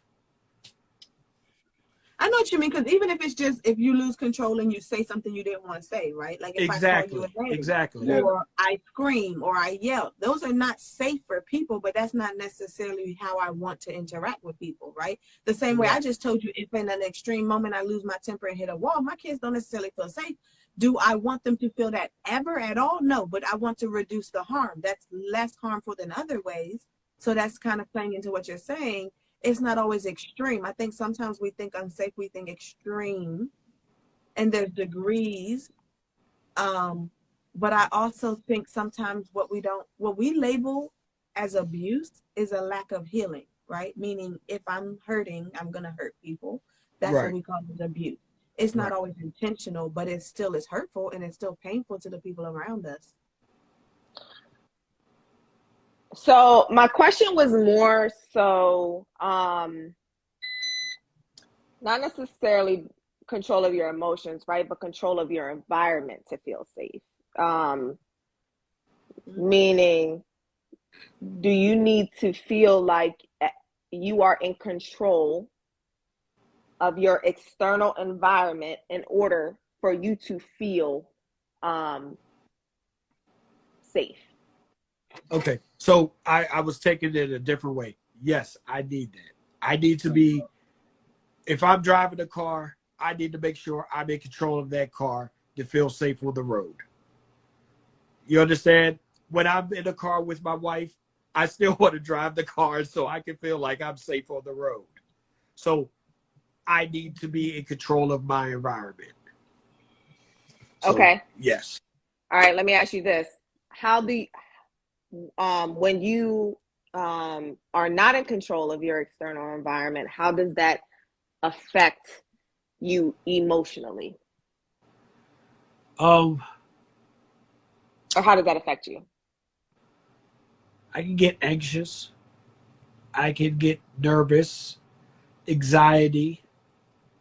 Um, Mostly, well, anxiety covers it all. I can get anxious and have anxiety. I mean, that's how it affects me if I'm not in control of my surroundings. Travis? Yeah, yeah, yeah. That's a fantastic question because you know what? To be honest, we talked about the emotional safety being related to the conditioning, and most of the emotions rise up as you're breaking from your conditioning. That's those moments in life when it's like the shit I used to believe, it ain't working, and the people I used to rely on, they ain't being dependable, and the job and the money and the relationships and the world is rocky. And it's like at those moments, yeah, at those moments, I feel like you get shaken enough.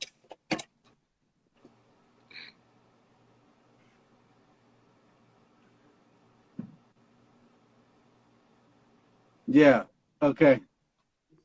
I feel like control is a illusion, but it Mm. can't be broken until it's broken. Okay, so that's the thing. If things are Organized going well chaos. enough, there's no point to think you're not in control. It can be true because when I do this, I end up getting this job, and when I end up dating this person, and then I'm not breaking up with that person, then I'm not getting that new job, and I got this house, and I got so control is happening to some degree. But then enough stuff that you invest into that control concept has to fall away. And then all of a sudden control is gone. You realize that shit is not real and your life is a mess. And now it's either suicide or survive. And you might have to make that decision 20 times. But the point is, something happens when you realize control is a myth that you really gain peace away from trying to control. Say that again. One more time. Say it again. Something happens when you realize control is a myth that you gain peace from trying to control. Amen. Yo. And so I think my emotional safety originally was highly tied to being able to control my atmosphere and my environment. Once a couple situations in life happened between family and work and monies and things, I realized, oh shit. Oh, I have to just go with what's happening. I have to deal with my reaction to shit, not necessarily to how shit's going. Uh, and yeah, so from then, I think my emotional safety started being much more of an internal process. And it's been much more manageable since I stopped Yeah. trying to control it. Yeah. Yeah. Yeah. Yeah. Heart. I'm hearting, even though I can't really heart. That's powerful, man. I resonate with that so much. But again, we're not talking about me. Um, comment break. Yes, I want to be fooled. I don't Fred, what you mean by that? I don't know what you mean by that. The art of surrender, powerful. Um, emotional stability and emotional intelligence. One of the fruits of the spirit is self-control. Facts. More water, you're going to pee. Yes. I don't know why I keep drinking it. Speaking of, Surrender is key. Fear is a liar. Yes, it depends on the situation. I need to control everything from where I sit, where I park, how I park, know the exits. Fred, I'm gonna ask you, even if you don't answer it here, you can answer, we talk, so you can answer it later in messages. But why is that? Why do you need to control everything? Is it out of fear? Is there another emotion? Is there another reason? I allow things to be what is. Healthy is ebb and flow. Embracing the now and allowing life to happen. I don't judge. I allow things to play out before I come to conclusion. I don't need to be in control all the time. I can be at peace when someone else is running the show. I'm a little brother. If the person running the show disregards me, I'm a move to secure my needs. No loss for grace for them, but I'm gonna do me. I like that. It's I difficult also to like the acknowledgement of the role, because I think that plays a part in our ability to do things and how we look at things, right? Because I think being a little brother makes you automatically understand there's a time to lead and a time to submit. So I might be okay letting go of control as long as I know you're considering me. But then if you're not, then I got to take control back. I think that's balance. That's actually really big. Huge. For women, right? Oh, sorry, y'all. Dang it. I know. Say it. No, because it's not about us tonight, but it's so relevant. No, say it. Say okay. it. All right. That might give me and Travis a jump start of how a man's perspective. Say it. That's fair. You're good. When we talk about submission, right? Or maybe you don't use those terms, right? Some people talk about women submitting to men, allowing men to take the lead, or allowing a man to be a man. Men, some people say men don't like to be questioned. The idea, anyway, control, right? Like, so for me as a woman, in order for me to feel safe, right, for someone else in order for me to feel safe, I need to feel like I'm being considered. I need to feel like I matter.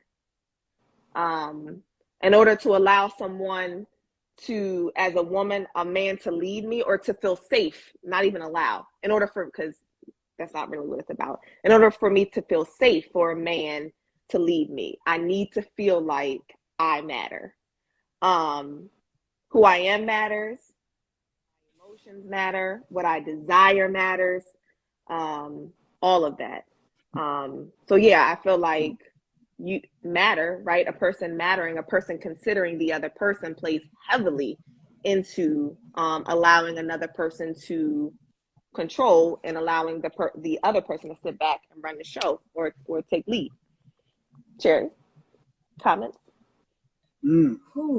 I completely agree. As a therapist, I am trained to go first, being vulnerable and transparent, which allows people to feel safe talking to me. But that don't mean I feel safe.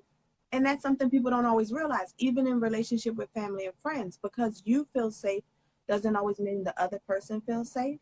And I agree completely that in order for both people to feel safe, both parties have to be taken into consideration. Both parties have to be understood, which takes time sometimes, because like we just said, men are from Mars, women are from Venus, however that goes. We don't come from the same space. We don't see the world the same. We don't operate the same place. So we're not going to automatically understand each other's perspectives or points of views or ways of being. That's going to require communication, which also is something for myself I'm wondering from men, because how are we going to know what makes you feel safe without you letting us know, right?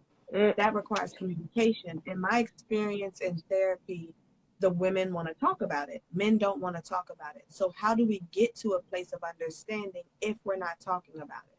Yes. And if you don't feel safe, even before you even met us, you may not already feel safe to talk about it, right? So what do we need to do then to make you feel safe to build? Because I think Joelle said it, like it takes time to build, right? So what do we do that makes you feel like, okay, it's worth that investment? Like I can build with this person. I can feel safe over time. Maybe not day one, but over time I can build and feel safe with that person. Great question, Sherry. I had that same question earlier to a friend of mine, but I didn't anyway. Yeah.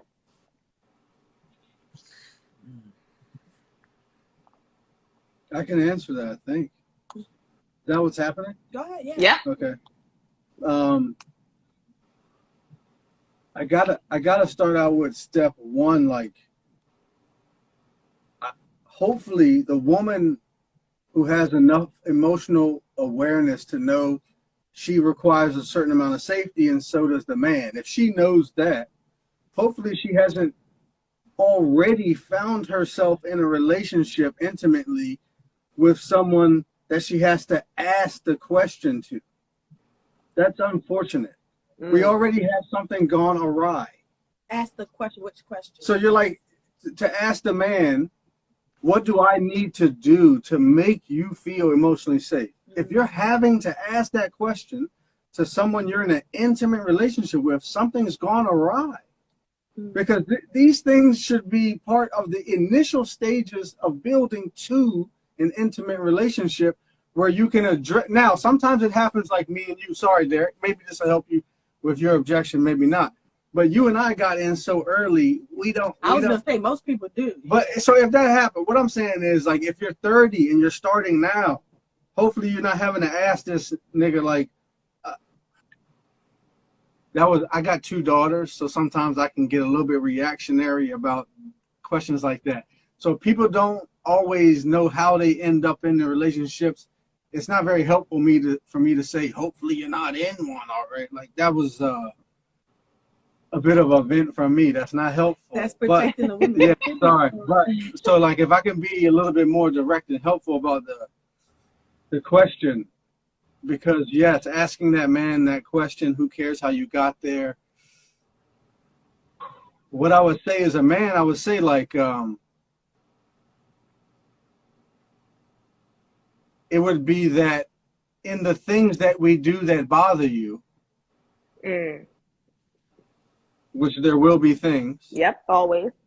So when those things happen, if you could communicate to us that you know that it's a behavior that we're doing and that you don't think lesser of us because of it, that would be very helpful. Yes.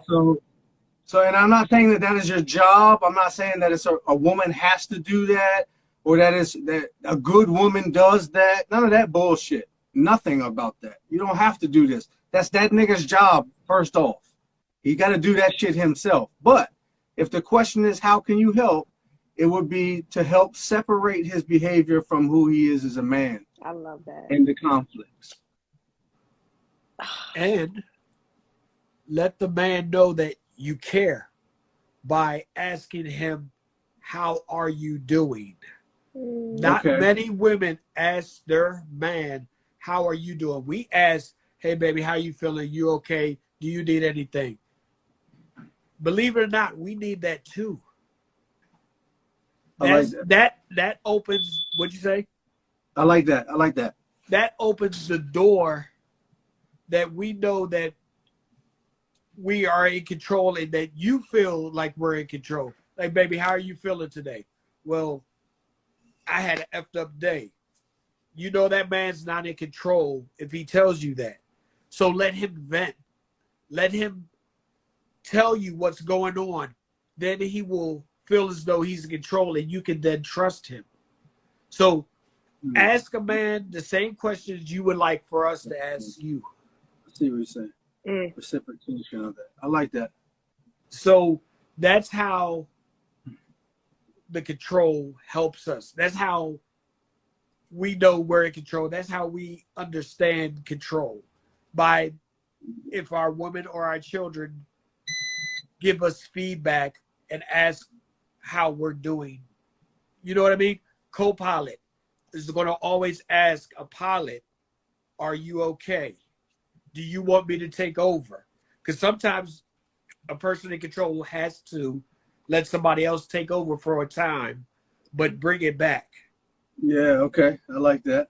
That's So vulnerable. I hope you're understanding where I'm trying to bring this. Yeah. But, I see you. I see you. You know, that's my thoughts. Hmm. Am I putting you to sleep? No, we're Me? thinking. No, I'm thinking. Yes, this I is was me gonna say, I think we this is both me thinking. pondering. That's me pondering. I have to process things, and it takes me a second to process I things. understand. So do I. I have a Um, different question than because Tisa said something earlier about submitting. I know men say they don't feel in control. Do you ever feel safe when you're not in control? Do you ever feel safe when you relinquish that control over to others? I had to trust that person 100%. Do you have anyone that you trust like that? My mother, Your mother? because she raised me and she raised me well. So I'm putting you on the spot a little bit, but Go ahead. you said your mother, not your wife, but your wife is the one who you emoted to earlier. Oh no. Well, my wife and my mother are the same person but different. You understand? So I trust if I had to be down for a minute, my wife can handle it. So her being in control, I trust that also. But the first person came to me was my mother because my mother raised me and I've always felt safe around her for my 47 years. My wife I've been with for 12 years. 12 years, 47 years. That's why I said my mother first. But my wife knows me second. Well, my wife knows me better than my mother, so my wife also. Okay. What about you? What's that? Here's the test. What did I say? Who I feel safest with. do you ever Do you feel feel safe when safe you're giving not up? Ever feel in safe when control? you are in control? When you're not in control. You know, like, you know what? I'm thinking back to recently, my oldest daughter just got her driver's license. Ooh, that's a And when I test. was in that car on the highway, when I knew she was nervous, and I had to do that meditation, like, listen, God, if it's today, it's today. I just had to tell myself that sometimes I close my eyes on the highway, man. So I know that's a small version of it. It's not quite emotional. It's more about physical safety, but it does make me think of times like it's hard for me to imagine a time where I'm quote unquote out of control emotionally. Makes way more sense logistically and physically, like driving or giving somebody control of like the finances, you know, like in a marriage or something like that. Because out of control emotionally, I'm not sure like Well, not in general. Just physical, yeah, okay. emotional. So there are times like that where I guess I'm terrified during the times I'm not in control. So, but do I ever get to a place of safety in there? Maybe through a lot of work and trying to focus. But in general, I'll say, if I can say I'm out of control, I am terrified as a result of that. Like they go together to me. Mm-hmm. Those things. Now, how I act and what I do in those situations, who knows, right? But I think that what you would describe as out of control is a terrifying premise. I think that's a great question because if we're pertaining it to relationships, who's in control then? Of the relationship or like of themselves? What's the question? Who's in control of the relationship? Because if we're talking about control, then someone's always going to be unsafe. If one person is in control, For sure, yeah. I think that's relationship, right? Well, I think when you think about vulnerability, right? Like that's the essence of vulnerability and being a relationship, right? There's always a certain level of risk involved, right? Yeah. Um, Yep. Yep. Inherently. Absolutely. Pain, discomfort. yeah, yes, Yeah. yes. Yeah. So Um, then, like you said, the question is who's worth that? Feeling mm, What who's was that? worth Say that that? again. I feel like the question is who's worth it, right? You're not going to always feel safe, but who's worth feeling unsafe for? I don't always feel safe with my kids, but I'm going to go through fire and brimstone for Hell and them. high They already water. hell and high water, whatever Yeah. it takes, I'm That's going worth through it with them. for some reason. So who's worth Weird. that? Like outside of them, I don't.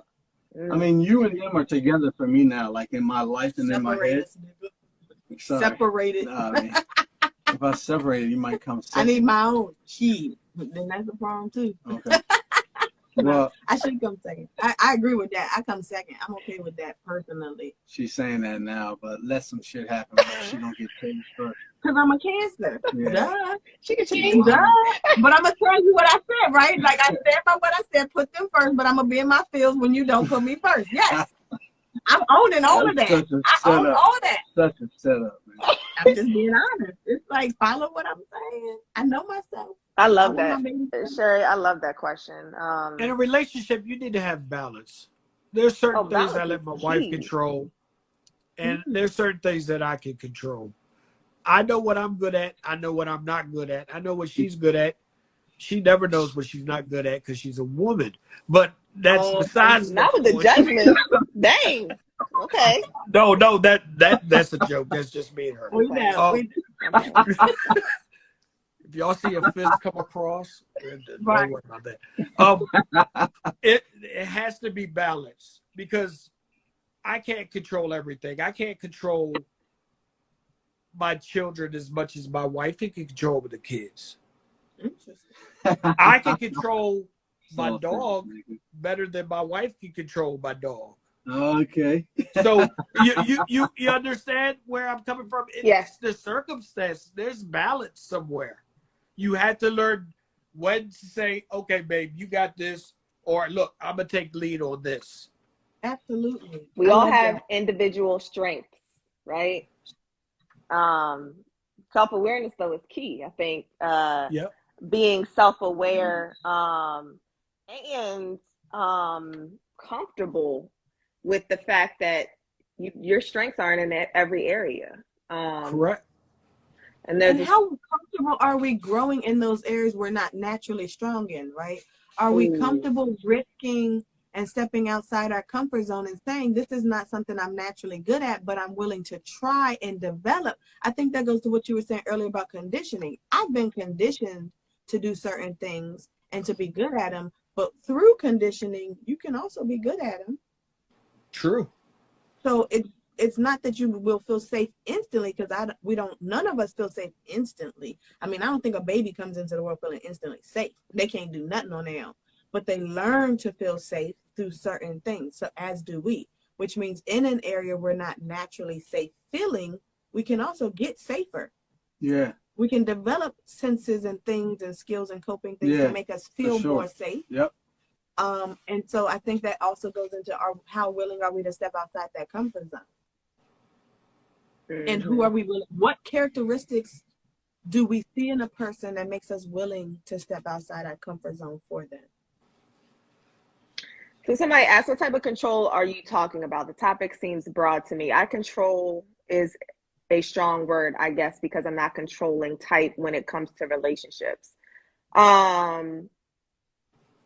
Controlling external things outside of yourself is what we're speaking of in terms of a relationship. Broad, but it's also subjective. I mean, I think it can be applied both ways depending on how you apply it, right? Because I can try to control my circumstances, meaning like I can try to control people within my environment, how you talk, how you dress. We see that with parents. Like I need to control what you're saying, what you're doing for everyone in my house. I can try to control my environment in the sense of I need my environment to look a certain way. I need people within my environment to act a certain way. So I do think control can be broad, but it's also specific. Like we apply it in every situation, right? How much do I need to control what you say? How you say it? What you wear? what you think, what you feel, how you express what you feel, right? Those are the things that control dynamics come into play with, especially when I work with couples, because when we talk about boundaries, I get a lot of times where a couple was like, well, how do I enforce the boundary? You don't. Well, how do I make them adhere to the boundary? You don't. You don't. Wow. You can't. So then that's where some of that control comes in, like what they were saying earlier, when I can't make you respect me. Yeah. When I can't make you listen to me or hear me or adhere to whatever my boundary is that I'm setting, that's kind of where control comes in. What do I do? Yeah. How do I respond? Yeah. Yeah, I like that. What's my reaction? When you can't control it, what do you do? Yeah. Is it that you say, oh, well, you know, she's her own person. She can wear what she wants. Or ain't no fucking way you wearing that out this house. That comes with maturity. Or how dare you disrespect me with what you're wearing? So what they did over there is a matter of respect or disrespect to you over here. There is a control in that. Yeah. What you do affects me or your impacts reputation. Me. So now because what you do affects me, I should have a say in what you do and how you do it. Amazing. Amazing. Men definitely need that respect. What do you consider respect? Oh, Derek, were you on this live when we were talking about respect and love and relationships? Where was you at? I was not. You talking about old shit, bro. You talking about old shit. No, I want to hear it though, because I do think that this is a common misnomer for men and women, or a common thing that comes up for men and women is respect. What does that mean? I'll keep it simple. Simple. Respect is not doing what I say. Respect is considering what I say and how I feel about it. How does it look? Okay, I love what you just said. This person took what I said and felt into consideration. How do you know they did? By actions. Like if I say those pants are too tight, I'm not going to tell her not to wear them. If she decides to say, okay, I'm going to consider what he just said and change, then that's respect. If I say it and she doesn't change, I felt disrespected. So let me ask you a question, because you said consider it. I considered it. I thought about it. This bothers him. Consider it in actions, I guess. Well, let me ask you a question. So you said those pants bother me. So now I heard you. I thought about it. This bothers him. How do I feel about that? I don't like that this bothers him. How do I feel about that? These pants make me feel good. So what do? I decide to wear the pants. Is that disrespectful to you? To me, yes.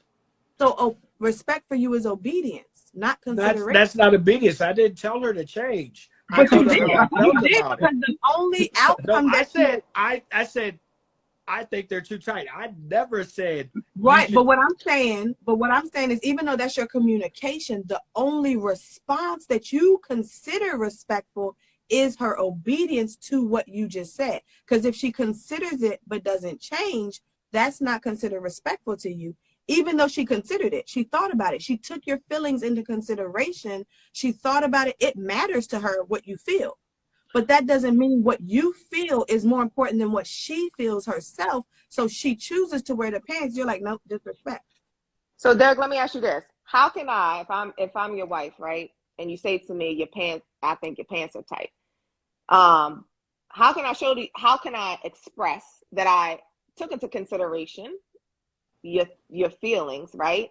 But ultimately I decided to wear it because what I felt superseded, you know what I mean? Even though I considered it. Talk to me about it. We'll Okay. compromise. I tell you, put on a longer shirt and we good. I mean, seriously, all joking aside, have a conversation. You tell me. So you tell me how you feel about it. Okay. Does it always result in me changing my behavior though? So meaning, is it ever enough that I say to you, well, yeah, I can understand where you're coming from. Yeah, I respect. I hear you. And I considered it and I thought about it, but I'm still gonna decide to wear these jeans because I really like them. They're my favorite pair of jeans, and I really think that they look good, on me. So is that respect? It becomes disrespectful if I choose not to compromise and we choose not to compromise on that situation. You understand? So I'm not going to say put on a long shirt. That was just for jokes. I will say, okay, I understand you like those pants. I'm going to have to deal with it. Okay, so Okay. that was my compromise, that I deal with it. But if I always have to deal with it, then that's showing the lack of respect for me, because I'm always compromising and you're not willing to compromise. I understand what you're saying there, because I feel Mm. you. If I'm always the one having to compromise and concede and you're never doing the same. Exactly. So my question is, I love this example. I love what you're saying. At what point do we reassess the belief system? At what point do we reassess whether or not I should feel the right to tell you or to have that say in it, right? Because like what you said, that's a conversation after we're already together. If we had talked in the beginning, how did I normally dress? Is this different than what I used to dress like? Or is this on par with what I used to dress like? Because if this is who I am, are you not accepting me for who I am?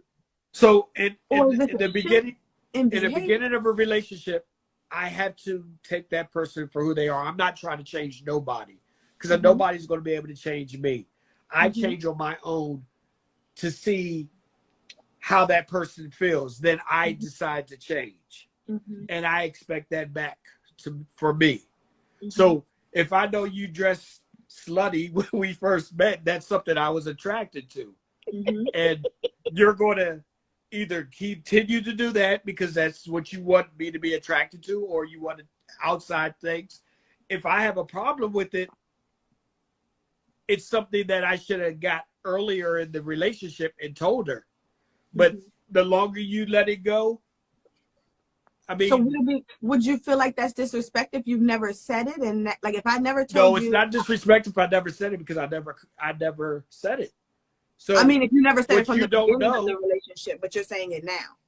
Yeah, what you don't know and how I feel, what you don't know, and I decide to change it on a drop of a dime, that makes no sense to anybody. Because if I'm driving fast, always driving fast, and you finally tell me to slow down, you're always driving fast, why the hell didn't you tell me that a while ago? You know what I mean? I'm going to keep driving fast because that's what I like to do. If you say you're scared, I feel unsafe, I have to consider that. If I continue driving fast, at that point, I don't give a damn about your feelings. You understand? So it's up to me to either say I don't care about your feelings and driving fast is more important than that. You know? So it's compromise. It always comes back to compromise. Disrespectful is the lack of compromise. Interesting. I like that. I think Disrespect is a lack of compromise. I find that fascinating because I feel like I can respect you without compromising. No, but consideration. Maybe you don't do the action that makes it called compromise, but you sat and thought about compromise, like you considered compromise. Not necessarily. I consider your opinion. I heard and listened. Well, that's that. disrespect if you not willing to do that part. Is it though? Interesting. Well, in an intimate relationship, maybe, because in the street with a stranger, there's no way I feel like I need to consider shit from nobody. I don't gotta consider you. I'm not interested in your response to it. I have nothing to lose. I'm not invested. Now we go back to the whole conversation about who do you respect and the definition of respect. And exactly. And the levels of respect for each relationship. Yeah, because it's different. It's different levels. It's different. That's